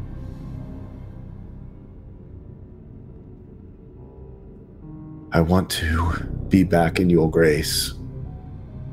I want to serve you once again. I want to guard over those not only in life, but as they pass to whatever lies beyond, as you taught me. But I'm afraid perhaps too much harm was done. Maybe you're not just disconnecting yourself from me, but truly fading from the world.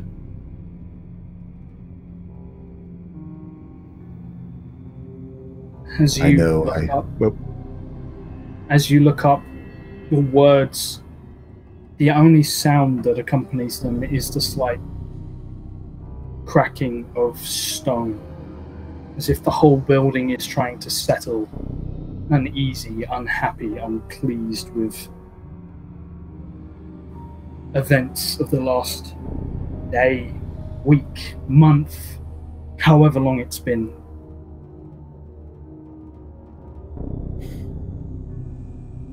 I don't deserve your trust. I don't deserve your forgiveness. But I owe you a debt. And debt is one thing that you know how to collect upon. So let me service this debt to you. Show me how to restore you, and then do what you will with me. But as you have taught, all debts come due when you come upon your raven wings. He sort of listens. It's deathly quiet. For the longest time, Gavin just stays there, reaching out, trying to find that connection, but even Cuthbert is gone from you in this town, in this place, in this area, this wretched, disjointed, disconnected place. And After a little while, Gavin, you hear some commotion back outside. As you go to stand, placing the maul down with a heavy hand to sort of push yourself up, feeling the weight of all of this on you. The tip of your maul hits the stone at the edge of the crater, a heavy paved floor, and you hear cracking. And you see a spider web of cracks begin to pierce through the stone at your feet, spreading outwards into the crater. And it reaches all the way to the center, and pieces of the floor begin to fall. They don't fall far, and they kick up dust as they hit something hidden beneath the floor. And you realize where you are looking, where you are standing, you are kneeling in the aisle, and directly in front of you, where the floor is opening up, would have been directly beneath a huge statue and an altar to your beloved goddess. Gavin walks over, reverently knowing where he's about to tread, and slowly begins to clear away what rubble he can. Give me a wild magic surge, please, as you step foot into this crater, but you step forward and see that there is what looks to be a sarcophagus under the floor. This is a new one, not the one I rolled before, right? No, this is a new one. Okay.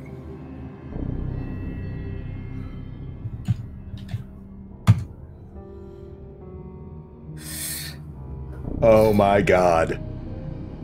What did you roll? Oh, What? my God. What? Oh, What? God. No. This didn't Yes. just happen. What is it? Stop it! 7195. Target's hands look black and necrotic after handling magic item. Yes! You reach down, clearing it away. Your hands pull back the lid of this sarcophagus, and inside there is no body. There is instead something wrapped in the blackest velvet you've ever seen. It seems to swallow the light, and as you pull it back to one side, you almost think it's empty, and then you realize what is within is as black as the velvet that surrounds it, but your hands rush solid, cold, deathly cold. You reach, you find your hand, grips it, not as comfortably as you're used to, as it's not something you're necessarily used to using. And you lift out a black longbow that is completely obsidian black, seems to be not carved of wood. It almost feels like bones, but it is wrapped in a silk hand grip. The string itself looks like it was braided black hair, and there is a quiver. The quiver has 20 arrows, and each of these arrows is adorned with black raven feathers.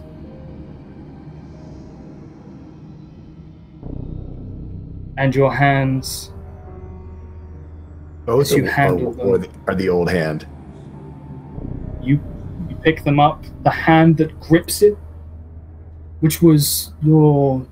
Which hand was it? Left or right? It was his right hand. As you grip it, as your hand touches the string, your hand goes black, and you feel that familiar coldness. You feel whatever this is still, unfortunately, doesn't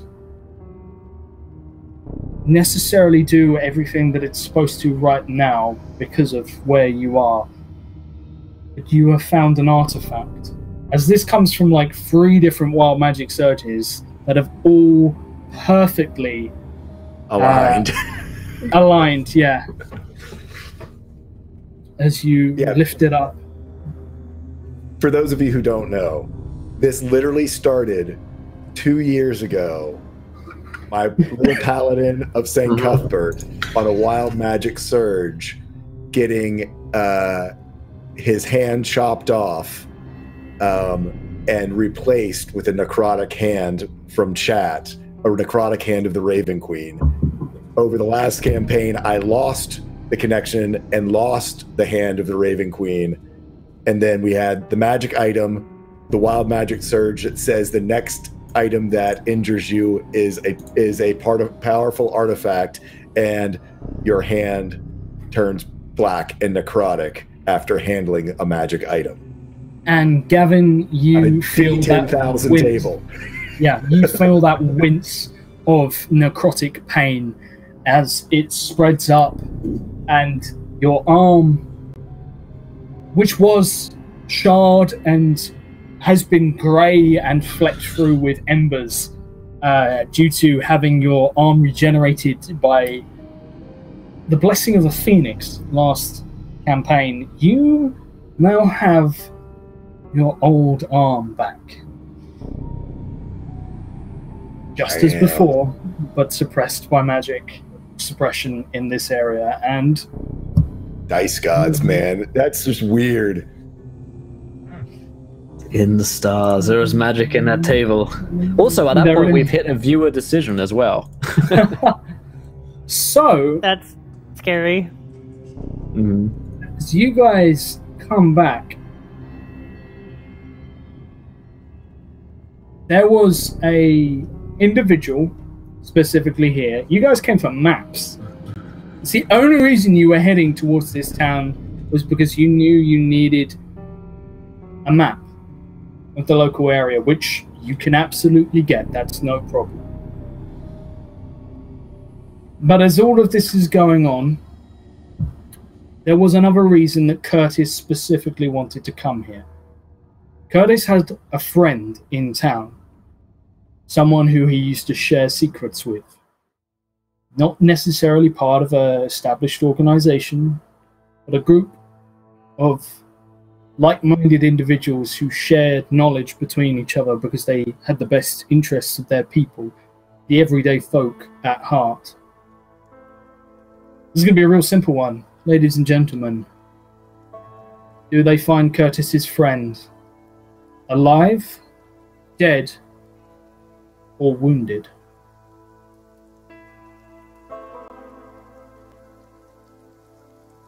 I just drop it up in 2 secs. Fantastic. So, as all of this is going on, Gavin comes striding back, and you see that the party is outside, and you watch as Calvin closes the doors, and you can see from where you're striding towards them that in the lower floor windows there is flickering flame. You notice that the bodies of the 2 werewolves that were outside have been dragged in. There's huge streaks of blood up the steps, and that Sarah has helped wrestle these things in with Duran as well, not working close to each other. And I imagine Curtis lending a hand, and Calvin and a few of the townsfolk taking the last few of these bodies into the town hall, which Calvin is slowly closing the double doors to, and they slam shut with a shaking echo. And in the ground floor, you can already see the raging flickers of flames as the building has been set ablaze from the inside. And you rejoin, striding forth, and people take note, people see you. There is a hushed whisper that moves through the crowd, as it is a very visible change. Do you have the bow in hand or slung? You are muted. You're muted, buddy. Oh, I think he has it in his hand. Just because at this point, I think he's, after not being connected to the Raven Queen for so long, it's going to be a little bit probably, he's going to be holding on to it, this great bow. He sees this, but there is a smile, not a big grinny smile, but just sort of a renewed calm and confidence about Gavin. And I think seeing as Sarah is there, sort of out doing crowd control, goes, Hope, and sort of shows her the bow and the hand, which might not look great to Sarah, other than her reading all the stories about Gavin in his hand, and the fact that his hand, which wasn't this way before, now is this sort of black necrotic thing. She's actually seen Gavin before. Not that Gavin would know this, but Sarah saw Gavin a long time ago, before he went off to the final battle. Back with like Hope's, back with Hope's return. Yeah, you passed through my town, and I saw you. This is in my backstory. I was like on a ridge, and I saw you, and you had done something heroic, and she was just like, and her dad was off to war at that point. So seeing you gave her hope to like wait and continue on. So it's full circle for her. And he looks to Sarah, who was the first to say we should help her. She's alive, but you're right. She needs our help. I know that we can do it. There has to be a reason that she put you here. Reason that she put us here. Well, she kind of looks out over. You have a quest as well, and that's right. I'll say, coming into the scene. Yeah.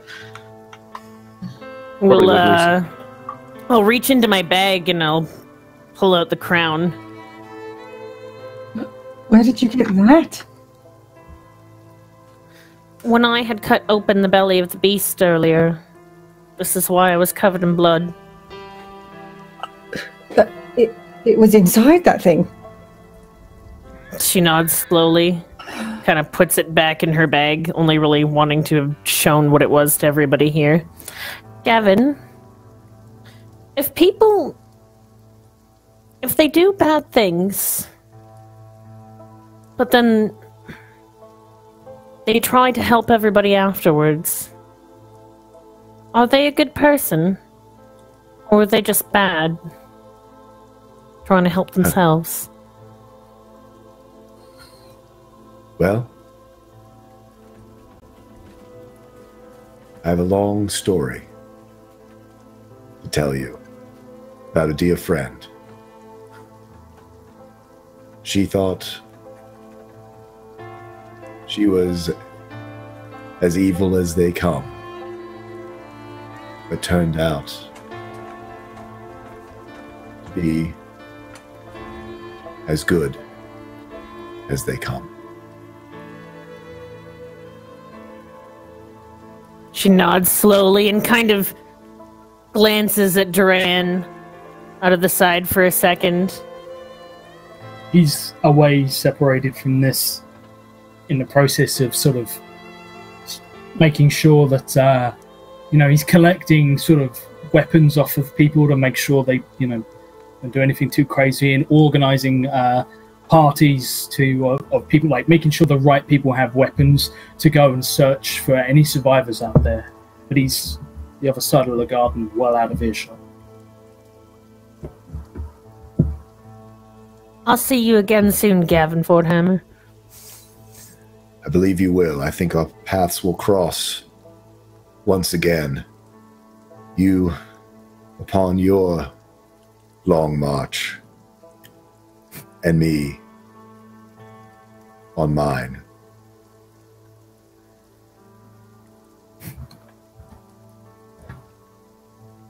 She kind of takes him in that same arm grasp one more time, clutching on for just a moment where there's still just that hint of a scared little girl, and trying to overcome it with pride in the moment. But there's a bit of strength in her. Which hand do you clasp? I guess it's necrotic one. She wouldn't think about it that way. She wouldn't... Well, it's the one that draws the bowstrings, and Gavin, you have your other hand has the bow in it. So do you even think twice before clutching her hand? Because you have the bow in one hand. Wait, I thought the one clutching the bow is necrotic. It's the bowstring. No, it's the one that pulls the string. Oh, I'm sorry. I was mistaken. I was thinking it was the other one. Yeah. Sarah's wisdom's not that... she's got a 17 wisdom. Would you even think twice? I don't think Gavin would even think twice, because he, in the past, it had always been, something that he controlled. So yeah, I don't think it's always, and again, he just got it back. No, he probably did. He probably grasped her arm. You grasp each other's arms, and as you hold his arm, it is as cold as death itself, but it doesn't hurt. But you notice it and feel as your hand comes away, there is transfer. Gavin, you have the small handprint of a young girl that has left a mark that is cleared through the blackness.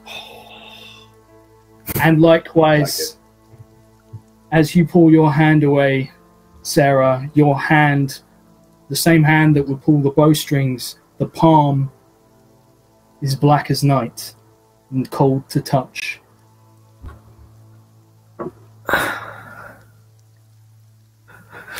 Sarah feels like a Power Ranger right now. He looks at her and goes, "It appears that you are a champion now, too." I promise that I'll always keep hope in the realm. Cal or Curtis. Oh, God, no. Rolls his eyes at religion. He goes, "Keep an eye on them. They'll need you to." And I think Gavin sends to his spaceship. Pretty much. Yeah. Beams up, throws the hammer into the air. Buzz light years away. We're to win for a tall squeal digs up a magic item. Whoever it fits gets it. Thank you, Win. Okay. But yeah, no, I think Gavin says goodbye. He is careful to shake other, sort of just, pats people on their back, or doesn't shake their hand now, knowing that his doesn't have quite full control over his necrotic hand yet. And wandering hands. I will meet you again. Take care. Good luck. I will try to find what's wrong with this cult. You can see about these men and their wolves. Be safe. Thank you. And Gavin heads off, as he usually does, walking, not mounted, walking amongst the people. Gavin, as you walk forward, as the town hall burns behind you, the crowd parts, some of them bowing in thanks, some of them whispering in silence, some of them looking at you with fear and mistrust, others with hope burning in their eyes once again. You have a long way to travel to find the next closest temple, as Gavin heads down the lonely road, off on a long march of his own. And as the people watch him go, striding into the distance, you watch as he gets to the edge of what must be the edge of the anti-magic field,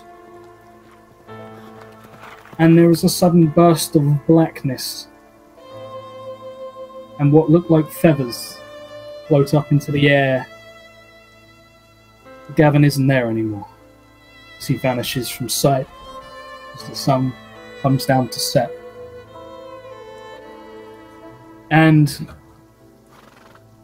the party, exhausted from a day's travel and also a fight and everything that has happened, Lisette comes and gathers the townsfolk and says, "We can head to the local tavern. I'm sure Jilly won't mind." And she turns to one of the women, a short, dumpy, red-headed lady with crazy curls, and she nods and says, "Of course, anyone is welcome. It might be best we all stay close to one another and while we take back our town. I have a little food. If anyone has anything to contribute, I have a kitchen, and we will share as much as we can. With you newcomers as well, you've done so much for us." And she rushes off to open.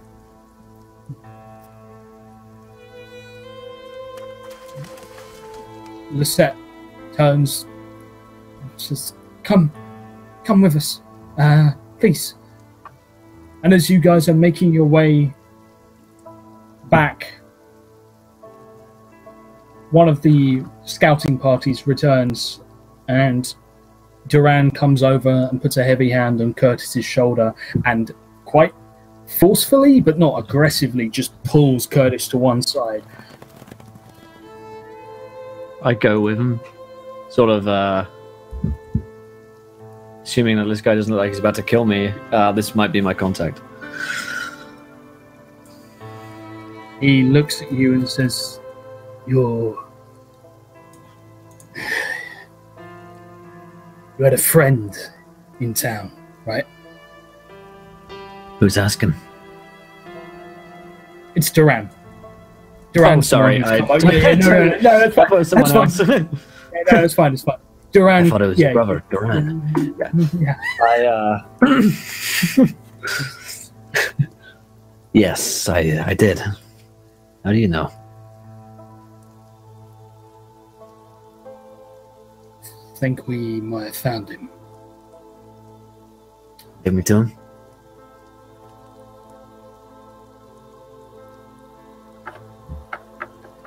He's pretty banged up.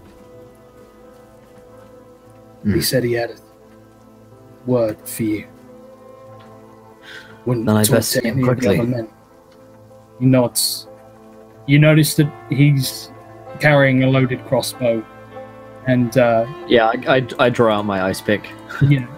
he nods like you understand where this will have to go, and he leads you away to a very small dwelling. Nothing crazy going on inside, but you head in and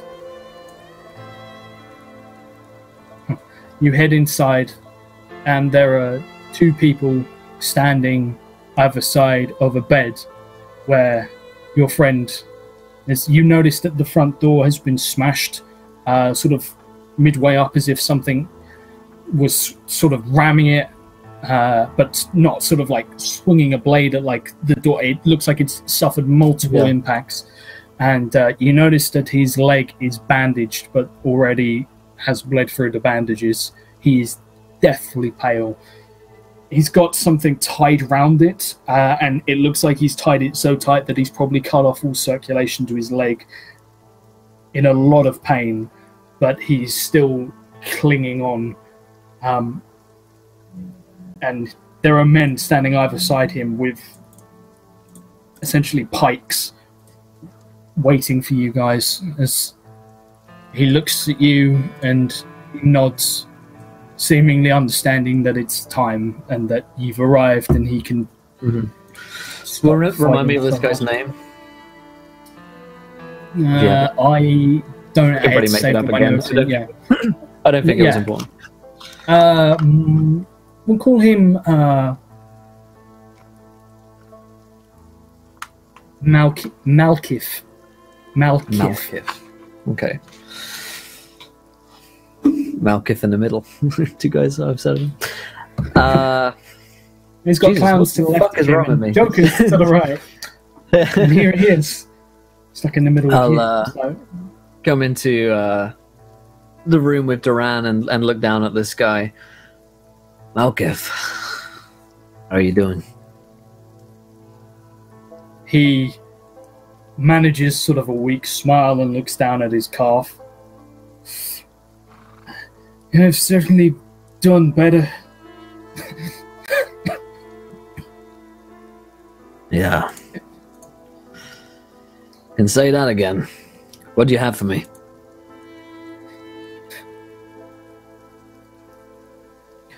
You're about as blunt in your writing as you are in real life. You guys have probably never really met, but probably write to each other, and it's just... It's my pen pal.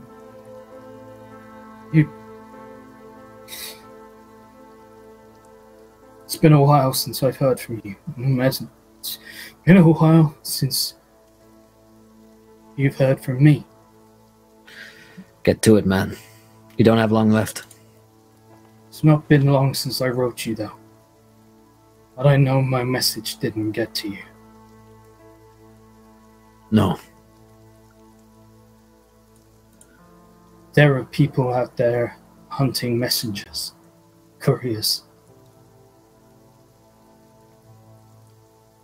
I sent 2 men. Both of them were found a few miles outside the city, buried in shallow graves. Most of the townfolk thought it was bandits, but they were poisoned. We both know poison. Yes. It's the kind of poison that you use on couriers. Do you know who they are? Shakes his head. We've only found bodies.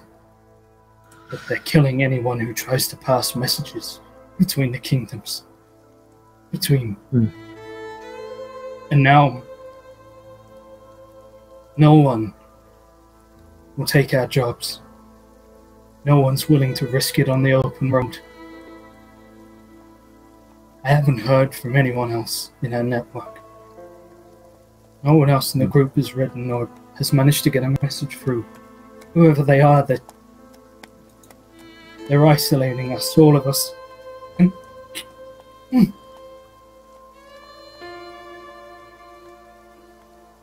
trying to single us out. I see. Is there anything else you can tell me? He looks, and you see like he's sweating profusely, like he's pallid, and you can see that his eyes seem to be tinging yellow, and he's clutching at the bed. But he nods, glancing warily at the 2 commoners standing overside him with pikes. You can see the man of, like, the eyes of a paranoid man, but he...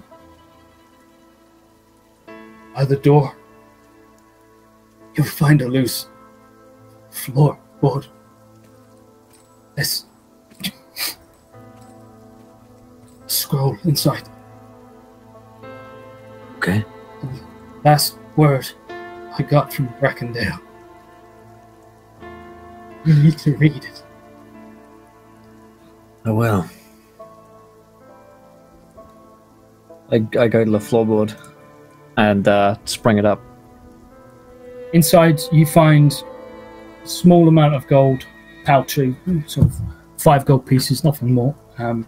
You find a single pendant that is made of simple metal and that has a lock of hair in, which is probably something of sentimental value to him. There's a knife and a few provisions of dried meat that are carefully wrapped, and a water skin. And it's essentially his ready bag, his go bag, to if he needs to leave in a hurry. But tucked in the bag, you find a scroll, and the scroll is hastily written, and it reads, "Brother, don't listen to what the other kingdoms might say. Brackendale, the insurrection, the mages, they're just as threatened as we are. Someone wants us fighting against each other. Men who take their own lives if questioned. I'm going into hiding. You should do so too. The world isn't as it once was.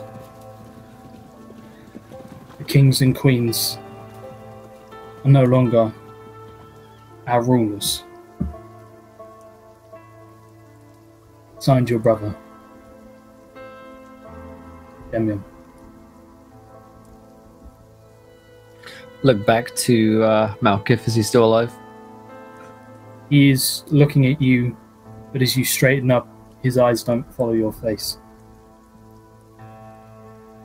And one of the men looks at you nervously and sort of clutches his pike. The other man just backs up slightly.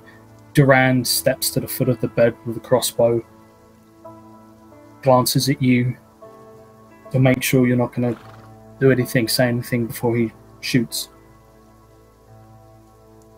And he fires once straight through the chest.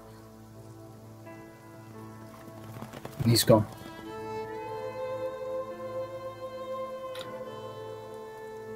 I pocket the scroll and look back at Duran with a grim nod. He nods to you, reaches in, grabs the bag, he opens it out onto the bed, and he gives the rations to the 2 men. Water skin he hands to one of them. He distributes everything, but he gets to the locket and he takes his bolt back, and to cover the wound he closes the man's hands across his chest with the locket in his hand. And we should burn the building just to be safe. Or at least Agreed. burn the body. I'll light up a torch. And as we leave, chuck it on the thatch of the roof to set it ablaze. And I'll go and find the party in the tavern. As we cut back to the party, you guys are gathered in a small tavern that is leaking roof. It's all on one floor. The rooms are out to the back in what was probably a converted barn or stable. And people are gathered round, and she is in the process of, she's got a huge pot. The kitchen is open. There is no sort of closed off to show where she stores everything. There's just a bar that separates. And she's cooking up like a huge cauldron of broth, stew, something. People are helping her. The town is rallied together, but there's no communication. Everyone just silently, quietly doing what little they can, or are sat in quiet contemplation, thinking to themselves.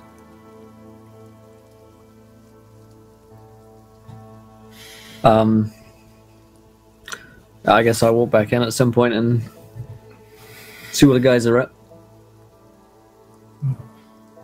So you guys are gathered around. So, yeah, go ahead. Calvin's sort of thinking about whether he wants to get up and sing something, but sees Curtis come in and wants to see what's up. I hand him the note. If we can draw away to a slightly more private space or something like that, if we have rooms here. Yeah, there's essentially like a reading room attached to the side, and there's a few bookshelves. I mean, there's maybe 20 or so books, and that's it.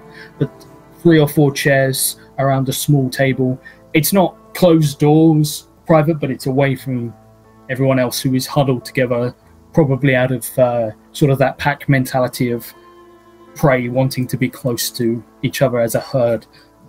So you have your moment of quiet contemplation. Calvin, you've also been given a more detailed map of the area. I hand them the note and say, as we expected, feared, the Brecondale mages seems more like a distraction than anything else.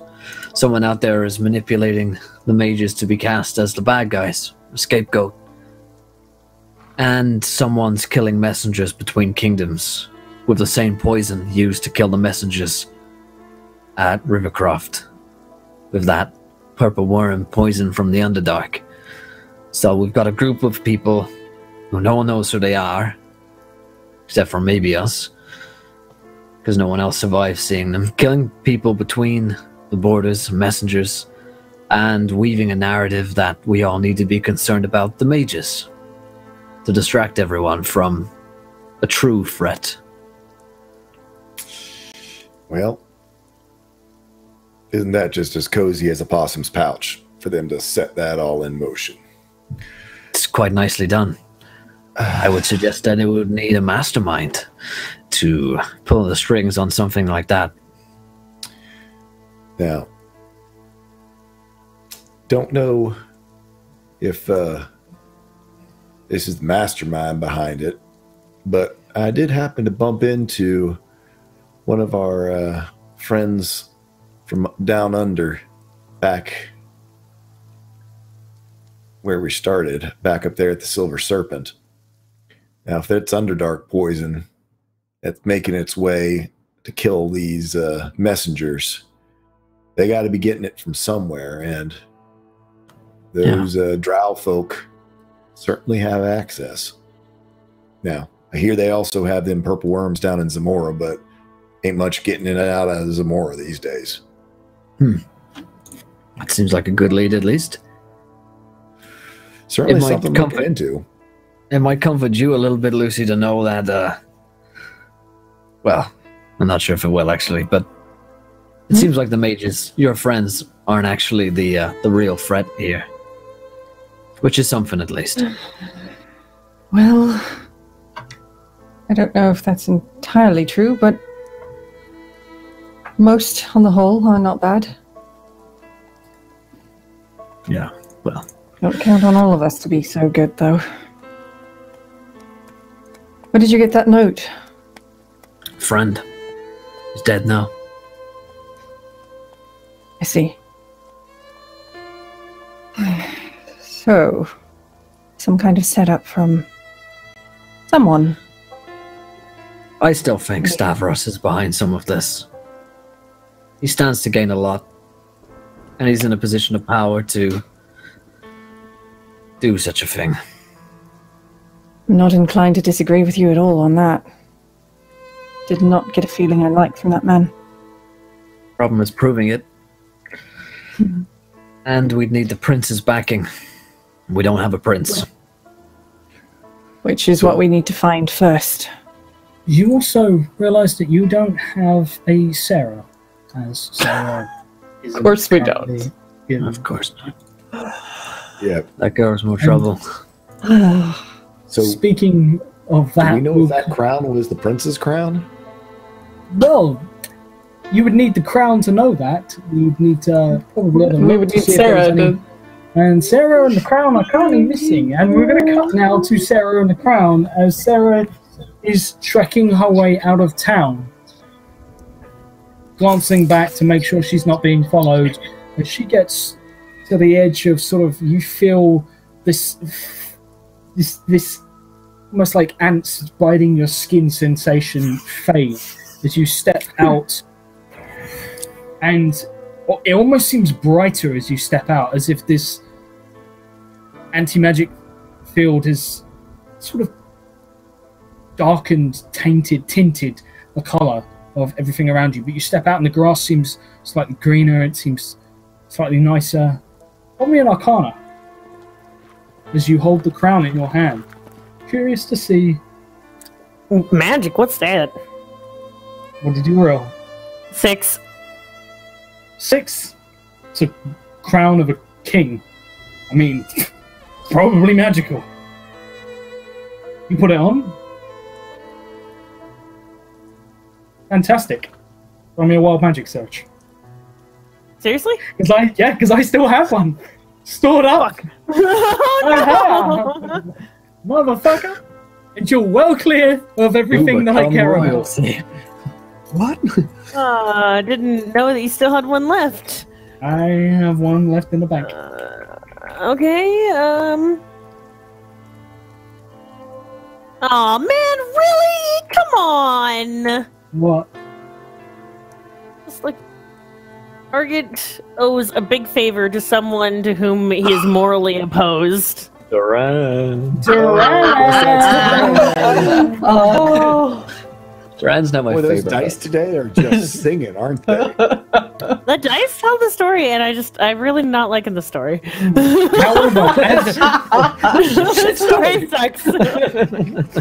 are you heading back, finding that there doesn't seem to be any magical properties?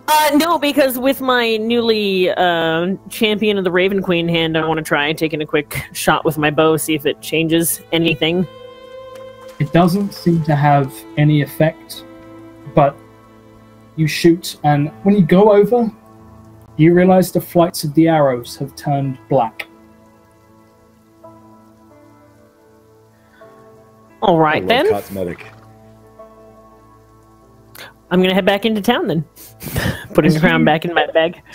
As you step back over the threshold, something falls directly in front of you and lands on the floor. What? Kick it? What is it? It's a gem. Actually, well, it looks kind of like a crystal, or maybe a stone.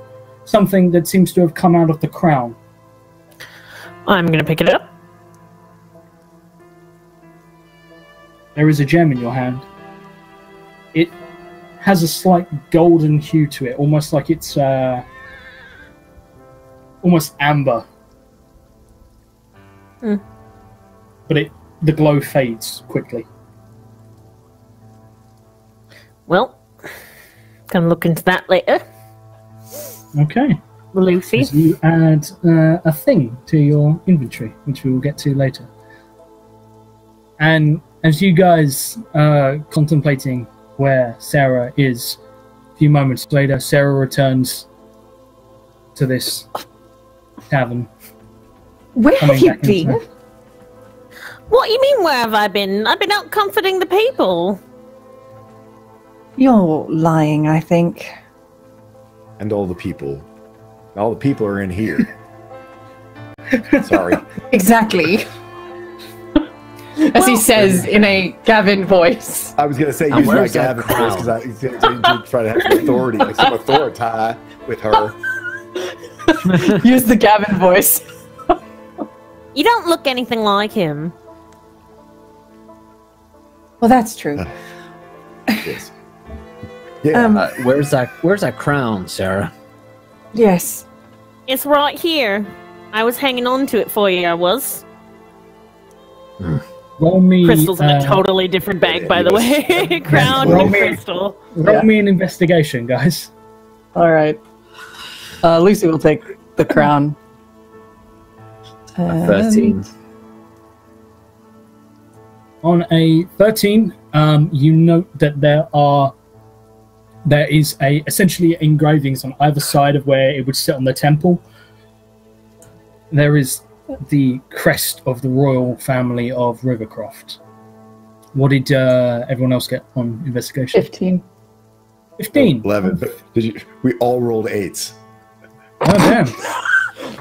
Praise the Lord. Eight. I mean, Yeah. Oh, God.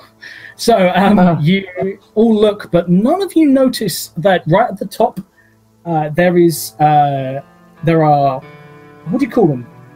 You know, on a ring, Setting. the Setting. The setting is the setting. There is a setting that almost looks like a tiny flower that is opening up, but the gem that was sat in it is missing. But no one notices this. Sarah, you have a gem. I take back the I'll put the crown in Lucy's bag or something like that for safekeeping. Lucy will stash the crown for now. well, crown. we ought to be getting on our way. So you guys want to take a rest before you head out? Yeah. It's late, yeah. It's pretty late. You guys still On have our way to bed. as you guys are all given sort of a communal room. Unfortunately, there's just so many people here, but someone will mention Duran has gone to bring your carriage, which you never brought in, which still has the underduck in it. Duran has gone to bring the carriage in. You forgot all about him. My duck! I go to run. Do I remember my duck? Oh. You remember your duck as you remember the carriage and you remember everything else. Duran brings the cart in and it is parked in the street outside as you come rushing down, Sarah, and you get round to the back. And Duran is like opening the back up, and he looks at you, and he's got sort of the back canopy open, and looks at you, pulls it back, a tiny head pokes its head out and goes quack. Hi. It licks your face. Is my stag Right. friend still out there too? It's roaming the streets. Okay. It's just roaming the streets. It's just huge Hang stag on. with broken antlers that is roaming the streets. I What? want to get my duck drunk. Of course You heard do. me. Of course you do. Oh, no. You heard Who's me. gonna just out of curiosity, if you're getting drinks for the duck, who's picking up the bill? And on that, we are going to take a long rest. We're done. You guys, We're done the stream right here. That's it. That's the show. No, Right. Gone. Josh, What is wrong with I'm you not people mad. today? I'm just so disappointed. Oh. Will just pieced out hard. Well, it's just like I'm done. As this all wraps up, the party gathers. Calvin and Curtis and Lucy, as somewhere Sneaky Sarah is slipping drinks, deleting this channel, slipping drinks to the underduck. You will see that that Lisette takes you all to one side and opens up the map that Calvin you were given. And she says, it's half a day's ride to Farmer's Rest. It's not a big place. It's just a small farming village. I need to warn Thank you. you something. Oh, The wolves, they came from the south. of course they did. And on that, Thank- it is time to wrap up, ladies and gentlemen, unfortunately, as we need to start making preparations for Gobold Press's Midgard, the World Tree Burns.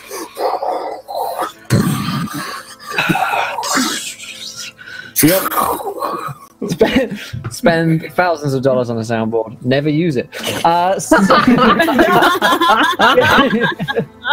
Hopefully you guys enjoyed tonight's show. I know it's only a great time tonight on the long march, except for the end where things really went downhill.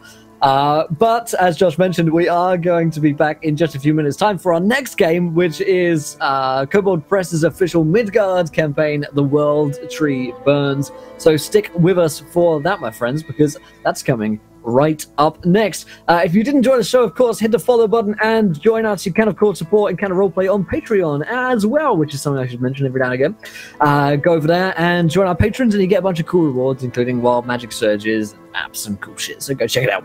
But let's go around the cast and crew. Did we enjoy ourselves? Where can we find you guys online? Josh, thoughts on tonight's episode?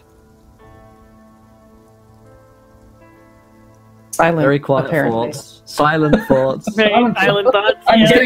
getting next carried role. off a Kane, yeah. A Kane, the man who speaks way too much, and that is never. No, it was great to talk to Tor School and sort of catch him up on a few bits that were happening in the world, because, you know, Gavin's story doesn't just end because we turn away from it. Gavin's story is still occurring, and there are still things going on out there.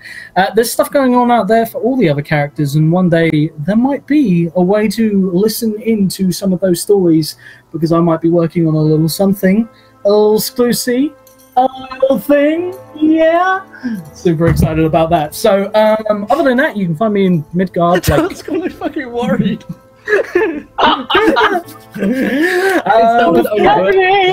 Like overtly. Have I not raised you better? Nope. Oh no! That's Biggest joke of the night right there. No. In about 12 minutes, you can find me over as Kane, causing trouble and getting into more drunken bar fights, possibly, and sleeping with more reverse ladies of the night, and catching up with his friend, who was almost as quiet as he is on a daily basis, as we had some technical difficulties last episode. But we're super excited to be back from Midgard. I've been Encounter Josh. You can find me here on Tuesdays way too much. And if you want to follow me on Twitter, Encounter Joshua, and I will update you on everything I've got planned there. Great stuff. Yes, they did send me a new panini maker, so hopefully I get at least one panini out of this one before it just fucking heat deaths, like the inevitable end of our universe. Tool School, same questions for you, my friend. I mean, what more fun could I have having Gavin back, and then to have the dice literally come full circle back to Gavin's lost his connection to the Raven Queen, to the, hey, Gavin gets a magic weapon. Hey, that magic weapon happens to be an artifact. Hey, the next magic weapon that Gavin touches makes his hand turn black and necrotic. That's like freaky weird, but it's That awesome is freaky weird. That's like it literally all started. If you want to go watch all the way back, look on go to the YouTube and look at the hanging tree. Is how Gavin, through a viewer decision, had his hand chopped off and replaced with a necrotic hand of the Raven Queen. Crazy. You guys are awesome. It's so much fun to be a part of Encounter Roleplay. To see all the other fun stuff I do, check out my Twitter. There's links to all those things, including the campaign I run for charity. This month we are supporting the Michael J. Fox Foundation for Parkinson's research. It's very near and dear to my heart. My aunt lived with Parkinson's for almost 20 years. And if nothing else, check out their website to see all of the different great things that they might be doing in your community for volunteer opportunities, or certainly donating to them is always a wonderful way for them to help people who are living with Parkinson's, or those researchers who are trying desperately to find a cure. Thank you. Oh, Thanks so much, Tool School. Yeah, go ahead. and real quick, Tool School, check out Tool School on Fridays, because he does loads of crazy fitnesses things online, which brings me back to, I just remembered we had a Wild Magic Surge that hasn't come up yet, but basically Calvin is going to get swole, and if you want to get swole as well, follow Tool School on Twitter, because fitness and stuff. Yeah, and you can spend $120 on fitness shorts like an idiot. Sorry, I'll shut up. It's all right. I got that's sweet Twitch cash. I'm definitely not sweating looking at my overdraft. We have Lorelania. Oh man, I had a lot of fun today in today's campaign. There were a lot of really serious moments. It's so weird, the groups, how they mesh together. I felt like as humans, and we'd all get along a little bit better, and we do kind of, but there's still almost like that, you know, you can take two magnets and you try to put them together on the reverse ends, and it's kind of like trying to force it together. So I'm waiting to see how we all really click in the long run, especially with Sarah now thinking that she's basically a paladin and a good little avenger. So we'll see how that works out. See how long it takes for Josh to crush that reality out of her. But yeah, you can find me here on Encounter Roleplay all the time. That is my Dungeons and Dragons Discord, where we talk about all things D&D, all shows D&D, all D&D stuff all the time. So come hang out there with me. I also do a D&D Discord text-based kind of /mud RP thing that I've been experimenting with for a while. It's lots of fun, and I love you. Come see me in Midgard in like 8 minutes. Yeah. And Jess. Yes, I'm Jess, Little Cup of Joe on Twitter and on Twitch, where I stream art and other video game nonsense that I tend to voice act because they don't have voice acting, and that's a thing I do. Find me yelling about D&D stuff on Twitter mostly, and if I'm in games, that is where you will find out about it. Otherwise, you catch me here. Great stuff. Great stuff. And last but not least, there is no one left. There's all of us have spoken, and it's time to head into the Midgard campaign for the Go Wild Tree to Burns. Midgard! Quickly, on to Midgard, my friends. We'll see you there in a minute. Bye! Bye!